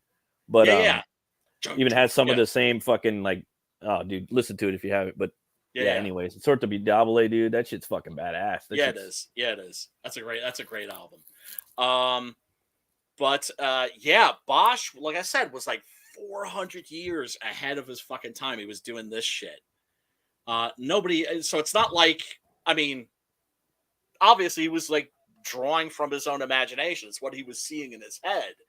And yeah, he was an absolute visionary and an incredible painter. Coincides with the battle axe too. Yes, it does. Yes, the story kind of goes into the story a little bit, right? Yep. And the demon takes over his body and sets out to do some very, very bad things. Because of course, it's a fucking demon. Hello. So it even feels like kind of like the medieval period when he goes down in there, right? Yeah, a little like bit. The whole dungeon clean, but it's like more clean, but it's still. And also with some neon. Yeah, that's where I got that neon, because it was the neon at the end of the movie. Yeah, this is very much a new horror style. What we didn't need, but I'm glad they put it in there. You know what it was? Yeah. What we didn't need at the end, but I'm glad they put it in there. Yeah. Brian. Yeah. You know what it was? What? Spoil it. No, I mean, what guess? About the end? You gotta know. You gotta know. It has to do with you. It has to do with me personally. Personally. Yeah. Okay. What do you love? What do I love? I love horror movies and comic books and Shink. Swords. Yes. When they get into sword a sword fight. That shit was cool. It was decent. Yeah, it was a little Highlander. I was like, really? This is turning into Highlander now? I like that shit though. But that's what Mandy did. Mandy did that weird shit too. Like we're like, oh, we're gonna have a chainsaw fight. Well, but that was more of like a Phantasm 2 kind of shit. Do you know what I'm saying? Yeah. It seemed, it was more at home, right? Yeah. And chainsaws and horror are like, peanut butter that shit worked in chocolate. There. I did like the sword fight though. I did like the sword fight though. I mean, I thought it was cool. Well done. It didn't lose me. It kind of surprised me. I was surprised. Like, what? I got a little sword fight right here. All right. Okay. That's cool. Right. Right. So this looks very, very sort of like ancient, medieval, even pre-medieval. But then you've got the neon. So it's been kind of goth tech. Yes. Very, very, very much so. So yeah, the production design in this movie is fantastic. The cinematography is fantastic. The creature design's fantastic. I recommend it. I wouldn't say that it's a great film. It's certainly a good one. Definitely entertaining, and don't watch it on your phone. Watch it on a fucking big screen. You'll see all the little nuances. You know what I mean? Yeah. It's definitely worth checking out. And Shadowhawk says, yeah, Renaissance. Regarding the time of Hieronymus Bosch. Yeah. Oh man. Like I said, literally hundreds of years ahead of his time. Did you ever play that game, video game Dante's Inferno? No. It was so good. Like so good. You'd fucking love it. Was this like what platform was this? Was this PlayStation PC? 3? PlayStation 3. And it's basically God of War, but you're Dante, and you go down to the 9 different realms of hell, and they take everything from the source for the most part. Oh, nice. The very first level, you're in Jerusalem, and at the very end of the first level, you fight death, and you take his scythe, and then you go down into hell, and you start, looking for Lucifer. Right, the different rings. Oh, dude, circles, and Lucifer's like going after your lady, and like fucking, and you go down in there, and the design of Dante's bad. He's got this like crucifix fabric sewed into his chest, like bare chested, Oh, I see. So it's an interpretation. It's not like not 100%. Yeah. Right. So do they have the lawyers who, like, when they open their mouths, like the fucking just shit comes blasting out? I think so, dude. Like they have so much shit in that game. Like just look for playthroughs, dude. Like when they go to Lust, they have like these, dude. It's rated R. Like you go down to the very end when you fight Lucifer's fucking dong swinging around and shit. Like it's fucking crazy, bro. And it's ice cold down there. And a lot of people kind of miss the humor in Dante, and that he was actually also busting specific people's balls. Right? Because he was pretty much as canceled as you could get back then, like the equivalent of being canceled now. Oh shit. Right? He had people actively fucking with him and fucking with his career. And if you haven't played that game, like definitely like just check out the concept art, like check out Lust, Gluttony, like all the different realms, dude. It's totally rated R, almost X-rated in some places. What's it called again? It's Dante's Inferno. Yeah. It's by Okay. EA Games for fucking. I'm like, what the fuck? And it's the same like style of game. It's a beat 'em up. You're just fucking up demons, different types of demons, and you talk. Oh to wait, different I've seen this. I've seen this advert, but So I've never good. played it. So good. Yeah, I wish I had bought it. Like PlayStation 3 was the shit. All the good games. That was the pinnacle of video games for me. Was PlayStation 3. Was the Well, concept. they have backward compatibility, don't they? No, they don't. And PlayStation 4 is PlayStation 5 sucks. I haven't bought it yet. PlayStation 4 has got a couple good games on it. 3 though, oh my god! Like I'm seeing if they got this shit on Steam. They got Conan, Brutal Legend, fucking Conan. Like so many cool games, dude. All the God of War games. Like, oh man, LA Noire. They've got Dante's Bullet Inferno on Steam, but that's not Dante's Inferno, I don't think. Like just if you just check out some playthroughs in there, it's pretty crazy. Oh, Legacy of Kain, Defiance. The last Soul Reaver game that was PlayStation 3. Like, there's just so many gems. Like, I think that was our pinnacle of gaming was PlayStation 3. Like, it had all the good shit. PlayStation, I mean, and I'll say PlayStation 3. I'm not saying Xbox. Xbox had fucking Halo or whatever the fuck. PlayStation 3 was the shit, dude. You know, like God of War. You know, all the Greek stuff in there. Did you play all the God of War games? I've never played any of them because I've never. PlayStation 2 was my last PlayStation because I want actually, you know what it was? This is when my hands were all fucked up. Oh man. And so the PlayStation controller was brutal on my hands. It's kind of small and shit. Yeah, and the Xbox control I could actually kind of work. It was easier on my hands. Yeah, right? Yeah, it's bigger. Yeah, but I mean, I got my hands back. Right through rehab. But at the time, I was just like, ugh. Oh, and the Darksiders games, the Castlevania games were the shit. Oh, those like, are great. Oh, the Lord of Shadow, the remake. Oh my god, it was Darksiders was the shit. It was really good. So I was gonna say Kevin Sorbo voices Hercules in there. The guy that played Perseus is Perseus from Clash of Titans, the old one. Oh, Harry Hamlin from LA Law. He does the voice of Perseus in the game too, but they always make him evil in God of War. Everyone's bad. Right. So Hercules is bad, he's a villain, and then Perseus is bad, he's a villain. You know, that's what they're doing with the Norse shit now too. Oh, and I was like, if they ever do a Norse version of God of War, man, that's gonna be the shit. I was always thinking that because I'm like, that's the next big thing is the Norse shit, you know. Norse and Greece it's everywhere now, you know. Well, that's the thing. It's like on the one hand, like that's why I think it's cool that people are basically that there are people that are rating other pantheons, other mythologies and shit like that, right? Which is awesome because that's the thing. It's all fucking awesome. That's why I'm doing my book now because it's like, fuck, dude, it's so popular now, and it's like I want to get my vision out there before someone else does. And back in the day, I couldn't get any fucking Norse anything. The only thing we had was Pathfinder, and the only thing we had was Pathfinder, and that was like okay by Marcus Nispel. It was shit. It was shit. There was nothing. Shit. But I'm just saying, there was nothing. There was nothing. Dude. There was the 13th Warrior, and I remember when I went to see the 13th Warrior. And then we got I remember Beowulf, being in the movie. the Mechanism Beowulf. Like you get, right. It was like, because I had already read the novel Eaters of the Dead by Michael Crichton, which is Beowulf: The True Story. Right. And the 13th Warrior, there were a lot of things that disappointed me about it, especially the fact that they didn't stress that's what this was. But I don't think, because I think the producers were like, oh, well, people aren't going to get that reference, right? If they just take the arm of the Wendell and like nail it above the door, right? Because that's the moment in the novel when it suddenly everything fell into place. I was like, oh, fuck. And the dude's name's Beowulf in there too, I believe, right? Yes, Bullywife. Yeah. So. Right? But I felt so stupid when I was reading the book, and took me that long to realize what he was doing. Yeah. And so the movie comes out, and it doesn't have that stuff. And you know what? I'm in the theater, and I'm seeing a Viking dragon boat coming down a frozen fjord. Yeah.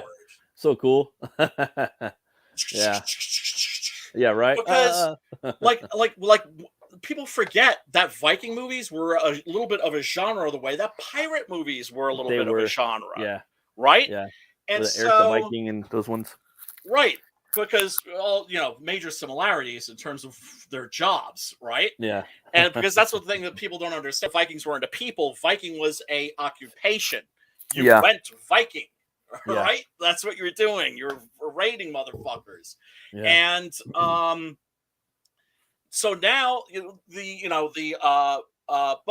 but what was my point about the 13th Warrior? But then it's like I watched it again a couple years later, and I was like, you know what? That's a fucking fun movie. It is. Well, the thing is too, like they're all fun. It's perfectly. All these Viking movies are fun. Like the one with Jim Caviezel from Passion of the Christ and Ron Perlman and John Hurt. Did you ever see that one? That. No. It's Beowulf meets Predator. It's called Outlander. It's yeah. It's fun. Yeah, that's good. Yeah. Robert Zemeckis is Beowulf. It's fun. Yeah, it was good. Yeah. Pathfinder with Carl Urban. It's fun. I mean, you don't like it. That's fun. Here's the thing about Pathfinder. Okay. Clancy Brown. For those of you, I know. Ralph Moeller. Bro, I'm with you. But here's, Frankie. Later, Frankie. Peace. Good seeing you, man. Thank you so much for dropping in. I'm watching. Okay, because here's the thing.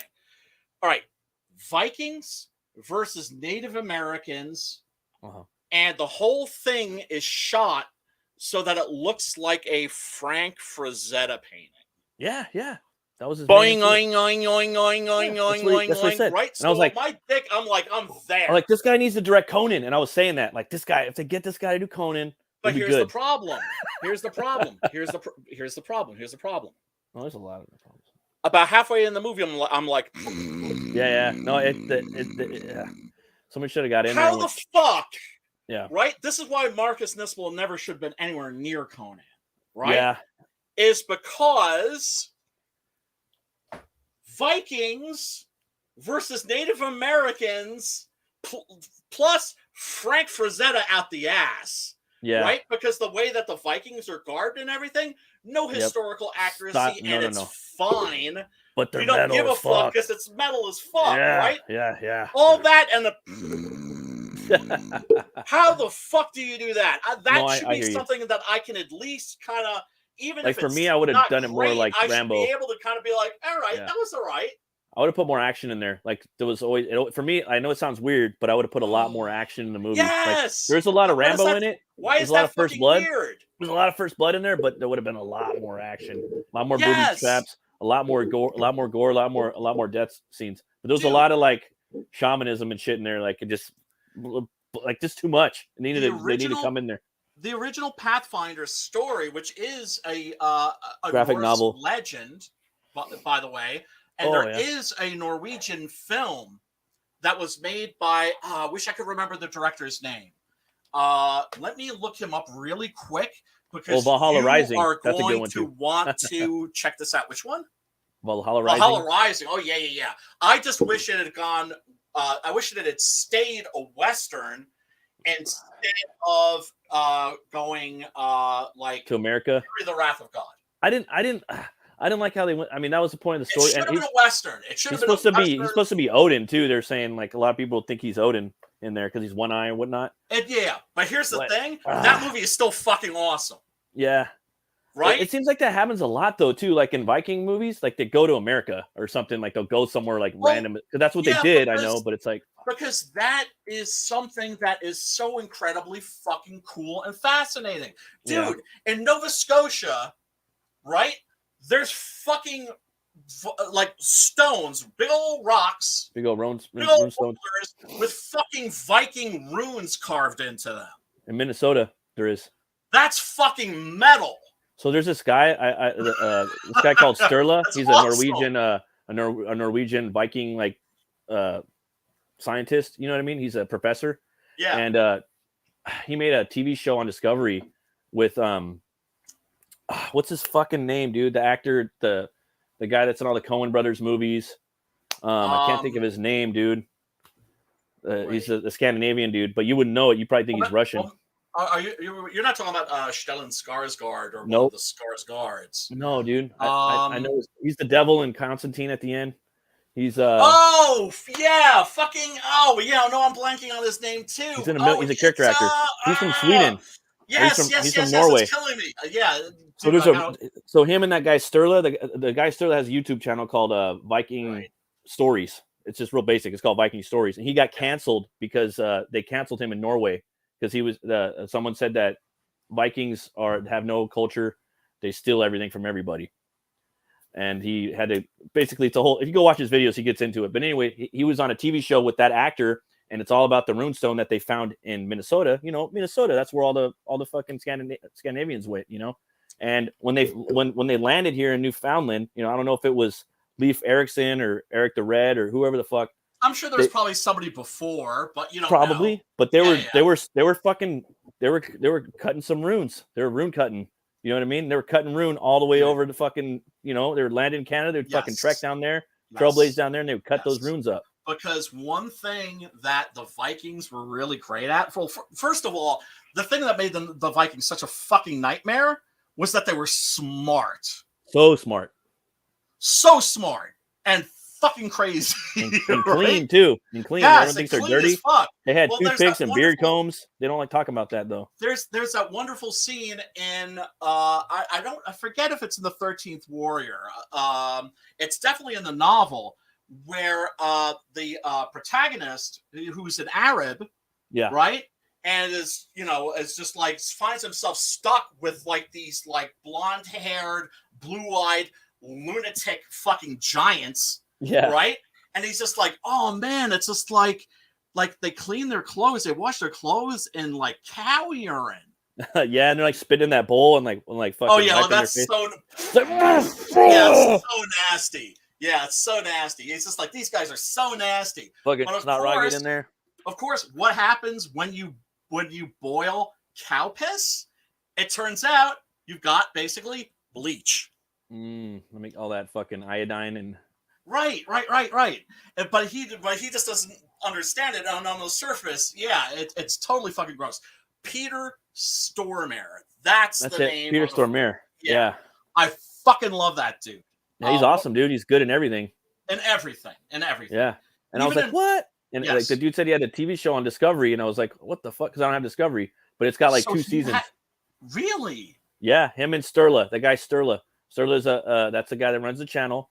Go check him out. Viking Stories.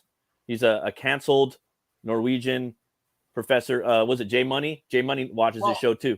Well, I know a lot of people were pissed off like when the Viking series first came out because they were like, this is for white supremacists and Viking stuff and Thor's hammers and runes and all that stuff. That's all Nazi stuff. And it's just like, you fucking assholes. The Vikings were like the Romans. They didn't invent shit. They basically took stuff from other cultures and used it and the iconography of it, you know? Fucking or the swastika, it's a sun wheel.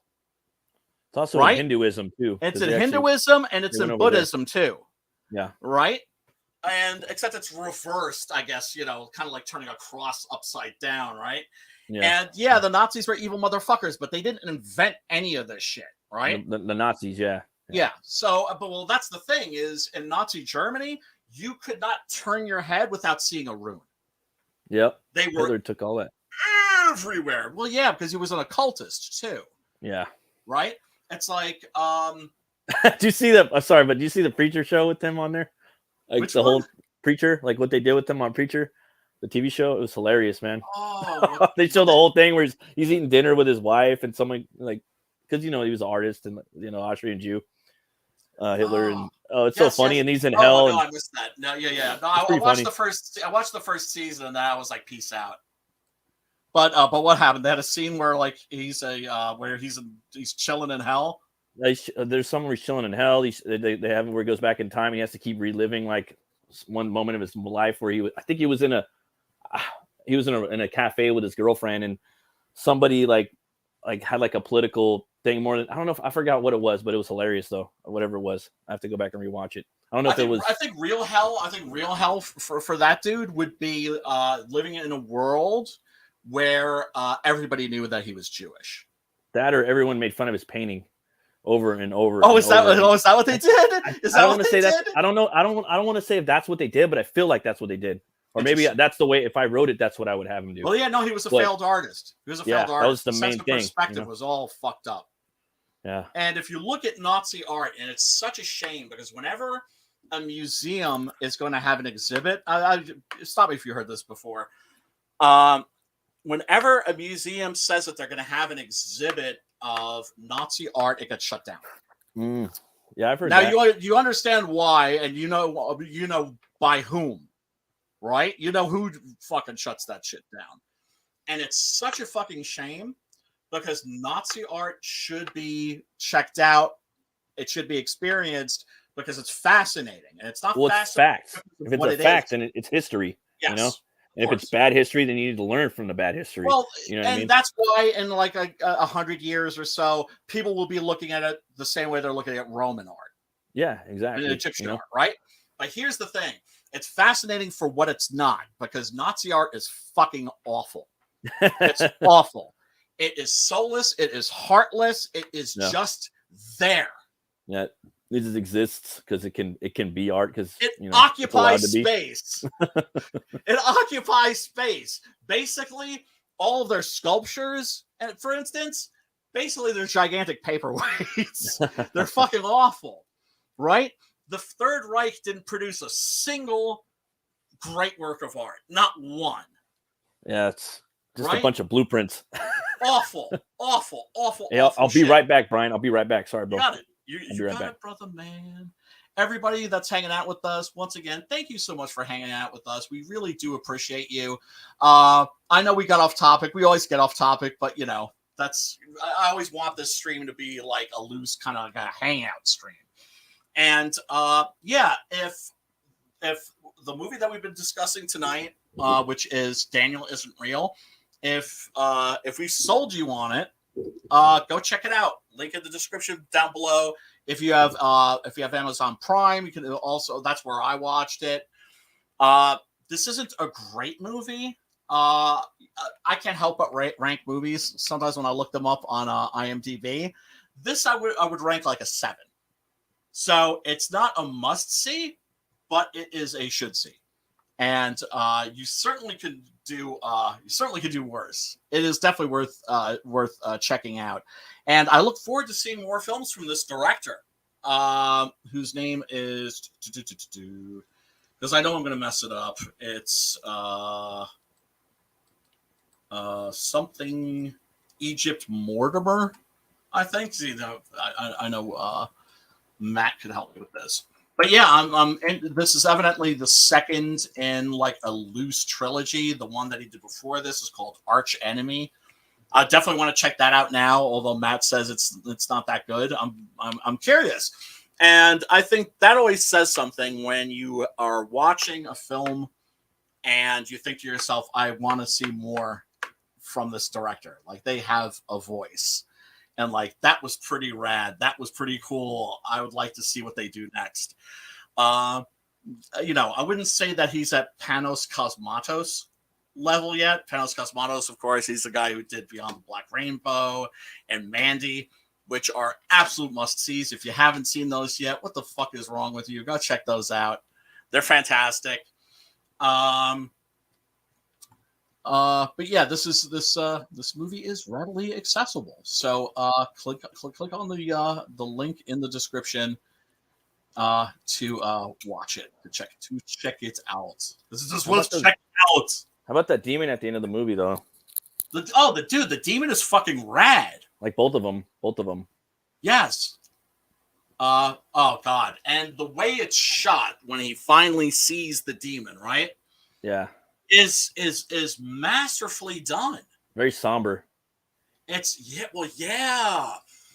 this is somber shit. This is very much a movie about mental illness, for sure. And when you suffer from any kind of mental illness, it does feel like you're like you have a demon inside you that's fucking with you and lying to you all the time, right? Now I'm lucky. I wouldn't say I'm lucky, right? But you know, I have a mood disorder. It's not like having schizophrenia, right? I take my meds, I exercise, I get enough sunlight, I'm okay. But that fucking demon, he ain't going nowhere. He's just chilling, right? And it's not that I don't hear his voice, it's that I know to not pay attention to it, right? Because it's a voice that's in your head. That's not a literal voice. You're not literally hearing voices. It's the same way when I say that, like, I got a demon, I don't literally mean I'm possessed by a demon. That's just what I call the illness, right? Churchill called it like the black dog. There are other people that the noonday demon is another writer called it, right? Because noon was like when he would like his depression would get like at its worst. But it's a treatable condition, right? Unfortunately, homeboy here doesn't need some meds and some therapy. He needs a fucking exorcist. Yeah. And the acting from the young cast in this, I think, is very good. Very good. Yeah. It's solid. I'm gonna go back and watch it again. Yeah, it's worth checking out. And man, Patrick Schwarzenegger, perfect fucking Bateman. He's just very fucking Bateman-esque. You know why? Because he's minty fresh looking. Yeah. Right? He's a Chad. He's got the Bruce Wayne look too, huh? Yes, very much. A little bit. Yeah. kind of style. Right, or I could see him being cast as Superman down the definitely. Dude's already big. He hadn't even got like roided up yet, like his pops. His pops was hitting the roids at 16. I know. Pops was like riding his fucking bike to the gym. They didn't call it the gym there. They called it some other name. And then he'd climb up on the roof and smash the fucking window in with a boulder during the rain, and just so he could work out. Yeah. He wanted to look like Red Brown. The Austrian Oak. Yeah. Yeah, or Reg Park, you're thinking. Reg Park, yeah. Reg Park and George Reeves. George Reeves, yeah. Yeah, because he grew up seeing the Peplum movies. And then I remember as a kid watching Pumping Iron with my best friend. And the dude just had charisma out the ass. That's all you need, man. The same thing with comics. You just got to have style and an interesting story. You know what I mean? He's not a great actor, but he's a damn good entertainer. And he was having fun with it. Exactly. He was competitive in a way that's not negative. Right. Right? Because there's competitive people that are like, oh, I'll throw you under the bus for me to like get an opportunity. Like somebody we know but shan't mention by name, right? Like not that kind of competitive, but the kind of competitive where it's like I'm gonna like blow you away, but you're going to push yourself so hard just trying to keep up with me that I'm going to help you reach your maximum potential. Well, look at Lou. Lou is like just as big. He's basically the same thing, just a little different. You know what I mean? Yeah, and like, hated fucking Schwarzenegger's guts. Yeah. Actually, Art Bear has a story, a Lou Ferrigno story that's pretty bad. That's pretty bad. Yeah, he was a dick to me when I met him, but I mean, I was just like, whatever. He was a dick to Art too. Like, evidently, he felt like offended that, like, because I think Art was on like not a talk show, but like a local news show that was doing like a little entertainment segment. Yeah. Right, like a morning show, and evidently, like he just didn't want to. Like, he felt like Art was he was just a lowly comic book artist, so he was like completely beneath him. I've heard a lot of stories about that guy. He's one of those dudes that I have some fondness for, but at the same time, I'm just like, yeah, I'm not talking to that motherfucker. And it's like, yeah, like I'll still watch your movies and shit, but you're a dick. You know what I mean? Exactly. Like, right. Like, for instance, big Kurt Busiek fan. Big fan of his work. Love me some Astro City. If I see him in public, I'm not saying jack shit to that guy. There's a lot of people like that. You know what I mean? Yeah, some people are assholes. Some people are really cool. You know what I mean? And that's the sad thing about assholes. There's no cure. No, it's not like it's not like you could take. Oh, dude, that I think it's at birth. They're just born that way. Sometimes, not all the time, but like. It could be. It could be. Also, a product of their environment. Either way. Right. But then I look at people who are really fucked up, who have it really bad. People who are like schizophrenic and shit, who are still managed to somehow be awesome people. That's what I'm saying. Even after all the awful. That's what I'm saying. Like shit that has happened to them in their lives. I kind of feel like I kind of feel like it's something you're born with in a weird way. It might be. It might be like, it's like some people go through shit and they're still fucking cool, and then some people are like have a decent life and they're fucking assholes. You know? Exactly. And it could be a personality disorder. And the sad thing about personality disorders, like a borderline, for instance, there's nothing you can do for that. Yeah. Like we've had those people in my in the support group, right? And whenever we got them, as soon as I go, I'm like diagnosed borderline personality disorder. I'm like, we're not going to be able to do shit for this person. We're not going to be able to help them. And it's sad because they're coming to us for help, and we can never fucking help them. If they got something like OCD, for instance, we can do something about that. We can help those motherfuckers. Yeah, right. and you know, it's I mean, not that we can fucking cure them, but you know, we can point them in the right direction, and you know, if they're taking meds or taking the right therapy, learning fucking tools like, you know, like dialectical behavior therapy, CBT, that's another one, cognitive behavior therapy, they get better. But if you're an asshole, there's no cure for being an ass. It's like, no, can't do nothing for you, man. So, but but I mean, I can always separate the art from the artist. Yeah, I usually can do that for the most part. Although I can't see myself buying any of Kurt Busiek's. It's just kind of like, addicted to me for no reason on fucking Twitter for no reason. If it's personally like to me, I take that kind of I take that a little offensively, and I kind of like, I'm not gonna buy any of your shit anymore. Right. Or if it's something that's like egregious, like I don't agree with it, I'm like, I'm not gonna like buy your shit. Like, well, here's the thing. Sometimes people have bad days. Yeah, that's what I mean. Some people, and you want to cut people slack, right? Yep. For instance, I can imagine if I were how I would feel if I were in a rotten mood, and like if I had a fan that came up to me and I treated them like shit, I would be kicking myself in the ass for it. Oh yeah, I would torture myself over something like that. That's generally why I think something like that would never happen, because I'd be afraid of the consequences. Right? About feeling awful. But then you have people who have a track record. Yeah. And if I was a dick, I'd be like, hey, you know what? Like, something bad happened to me. I'm sorry if I'm being a dick to you today. Like, I'm just being 100% honest with you if I'm behaving in a manner that's not cool as fuck, you know? I know somebody that worked as a production assistant on like a Ben Stiller movie. Mm-hmm. And he was an asshole towards her. And, you know, she wasn't anybody significant. She was just like a production assistant. Yeah. He was an asshole towards her. The next day he shows up with flowers and an apology and tells her sincerely, like, look, I got bipolar disorder and everything. It's not an excuse, but it's an explanation. I'm sorry. I apologize. All right, then. A lot of people have that shit too, bipolar disorder. Yeah, they do. Yeah, they do. Oh my fucking God. Or they're borderline, you know? Well, like I said, the fucked up thing is borderline personality disorder is often misdiagnosed as bipolar disorder. And there's bipolar 1, bipolar 2. Here's the thing. I'm going to have my 11th year in this support group that I'm involved with, right? I was president for a while. I had to step down when my life fell apart. But you know, I'm still a board member. I still go every week. I still facilitate groups and shit like that. Not you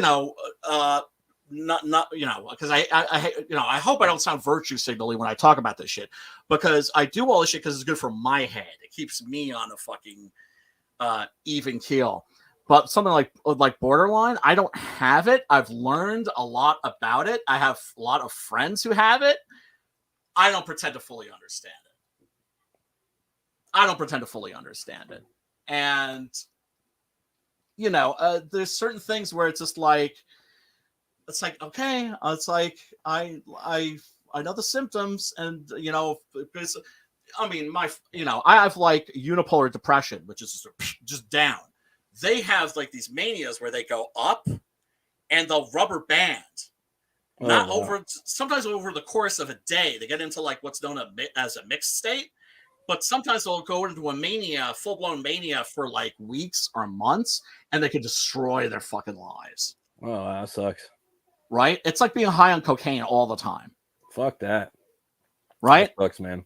But then when they come down, but here's the thing that's funny. These are like that's one of the reasons I love my support group. It's the most fucking real people you'll ever meet in your life. Like no bullshit, right? Right. And so they'll tell you like, oh man, some of my manic periods have been fucking awesome. Like, oh, it's fucking great because you just feel great. Oh, okay. Right? But yeah, then like you high all the time. Grandeur, and you're like, oh, I'm gonna like go to like the Dominican Republic and like become the drug lord there. Right. Right. Or one friend of mine, she bought a house. Now she managed to flip it and actually make a profit, but she had no intention. She wouldn't have bought a house if she hadn't been manic. Oh wow, right? that's crazy. So you'll make impulsive decisions and shit like that. Crazy shit. But it's funny how they'll tell you like, oh, but while it's happening, it's fucking awesome. I bet. That's kind of cool. That's kind of cool in a way. It's almost like you got to have all this shit later on, though. You know what I mean? Like it's got to balance it out. Then when they come down, their downs are like really fucking down. It can never, reach that. You know what I mean? Oh man, that's horrible, man. It is, but it's treatable, and that's my message always. It's just like anybody, or anybody that you know, folks, that's like suffering from this shit, get some fucking help. It's a responsible thing to do. It doesn't make you a pussy. Like the vast majority of people, like 90+% respond really well to meds and therapy. And like, it's a trifecta that works the best is proper medication, because it's a brain chemical imbalance basically. And a really good doctor / therapist and support group. Because you need to talk to people that have the same shit that you have. So you realize that you're not the only fucking one that's fucked up that way. A lot of people like kind of need to like just talk to people sometimes. You know what I mean? Yeah. That really helps out. It really helps a lot, just to, no matter what your condition is. Oh, dude. Just to kind of open up and get some shit off your shoulders, off your back, off your chest. Oh, you know absolutely. Absolutely. But also, like, I get way more out of listening than even sharing. Yeah. Yeah. Right? That too. And, it's just, because, wow, we got really off topic with this, but that's what we do here, man. Not necessarily because, well, it's part of the movie. I mean, nobody can deny at this point that America's in a severe red alert, like mental health care crisis.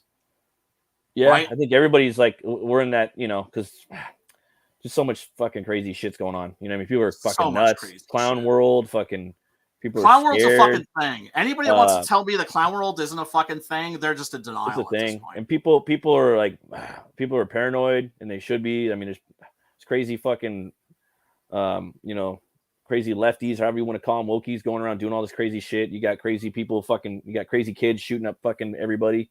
That's you got and of course, don't forget we have a pretty scary like ultra right wing too. Yeah, the crazy extreme right, the extreme left. You fucking need to chill the fuck out. Like just human the fuck up. Go and do something. Stop worrying about a political system that does not give a fuck about you. There is no Republican Party. There is no no Democratic Party. They do not exist. It is a fucking career. It's wrestling. It's wrestling. They're wrestling. They're like faces and heels. Don't worry about them. Go do something else. There's nothing you could do. You cannot change it. They run the show. Go fucking do something else. Go write a book. Go work out. Go fucking draw. Go paint. Do something in your community. Like go volunteer to do some kind of volunteer work or something. That's the thing. It's like I got friends. It's like they want to save the world. It's like you can't. You can't. What you can do is do little shit.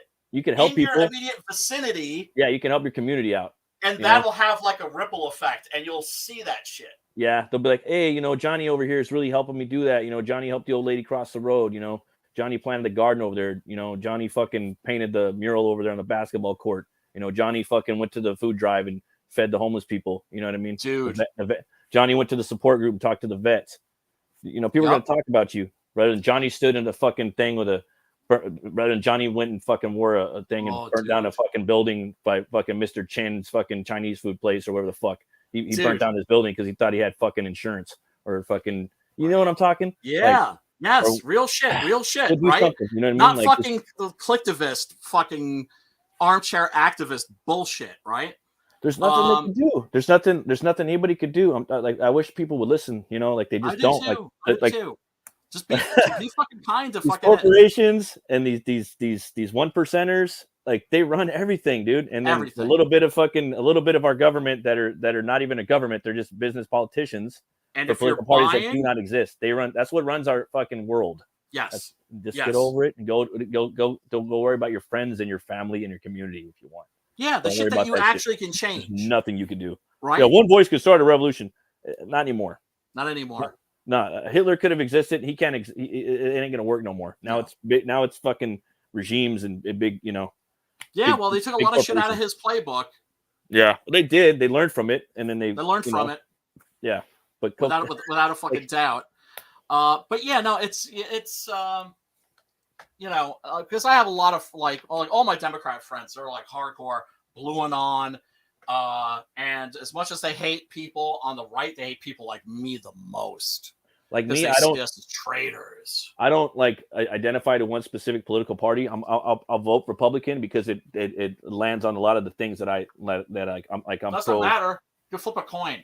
Yeah, exactly. So if I'm gonna pick a guy or a lady that's gonna run, you know what I mean? They have to they're gonna have to do something for me that I believe in. You know what I mean? Even though they probably won't because they're not a real. Because I just stated that they're not a political party. I mean, I always vote, but the chances are there. What's up? I always vote third party. People are like, "Oh, you're throwing your vote away." I'm like, "Wait a second, you're acting like my vote actually counts for fucking something." Right? Yeah. So I'm going to give it to these people because maybe one of these days they'll get 15%. Yeah. Right? But you know, it's just like, oh, well, if you're not voting for like so and so, then you're voting for so and so. I'm just like, fuck you. Yeah. I hear you, man. You know, and yeah, it's just like, and they're just brainwashed, man, brainwashed hard. Yeah, that's one of the things you know. Well, like you look at Trudeau. I never thought that the American people were that bright to begin with, but now I'm really, really like, oh, y'all are real. You're falling for this Civil War bullshit. It's divide and conquer.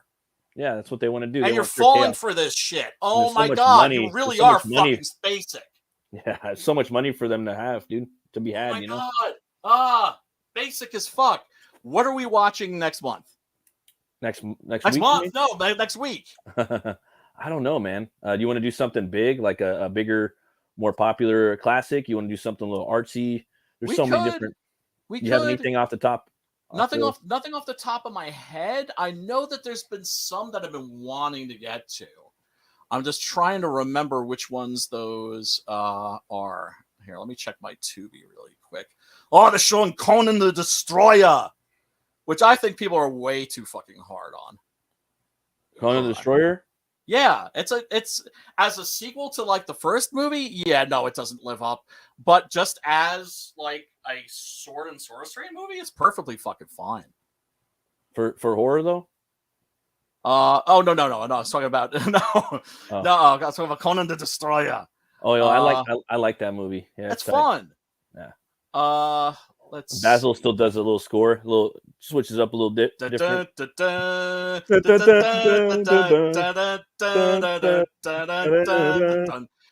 metal band that does a cover of that. There's a bunch of metal bands that do covers of that and the original one. I go on I want to see fucking metal versions of you know the covers of this. I want to hear Dark Knight, you know.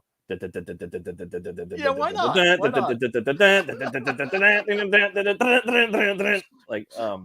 that would be fucking like it's fucking. I like that Batman Begins score from the first movie. It's a little bit better. Oh yeah, it is. I agree. I also like the score on the new one. thought the score on the new one was pretty pretty cool. Was pretty good. I don't know. We'll find something. I can't think straight right now. I'm fucking like hungry as hell. I need to eat something before I kill over. So, folks, thank you so much for hanging out with us. We really do appreciate you. Smash that like button. Oh, and where can people find you at, Matt? You can find me at Runecutter Comic on Twitter. And you can also check out my YouTube channel if you guys want. It's Metal Movies and Brewskis, where I talk about metal, movies, brewskis, and floppies. And if you guys want, you can check out my my comics. It's butchcleaver.com. It's about a brutal butcher who gets killed in the Wild West, and he's brought back to life by a voodoo curse, and that curse gives him the power to weaponize bone on a molecular level. So think about Red Dead Redemption, Evil Dead, and Tombstone, and that's kind of the idea that you get with that. Yeah. So thank you, Brian. Yeah, you got it, man. You got it. Yeah. I found those comics like a lot of fun. A lot of fun. But yeah, so folks, of course, you'll find me on the Twitter at Brian Christgau. I'm gonna be launching a second chance campaign for Six Gun Gorilla. Nice. Sometime this month. Naturally, it's like all the shit that was campaign exclusive is not going to be up there, but that's why not? I know a lot of people are anti-Kickstarter, but it's just like, don't think Indiegogo are our friends. Nah, it's another stream, dude. There's nothing wrong with it. There's no rules now. It's the Wild West of crowdfunding now. Yeah, it is. But anyway, folks, tune in next week and smash the like and the subscribe button and the bell and all that stuff. And we are out. Peace and love, and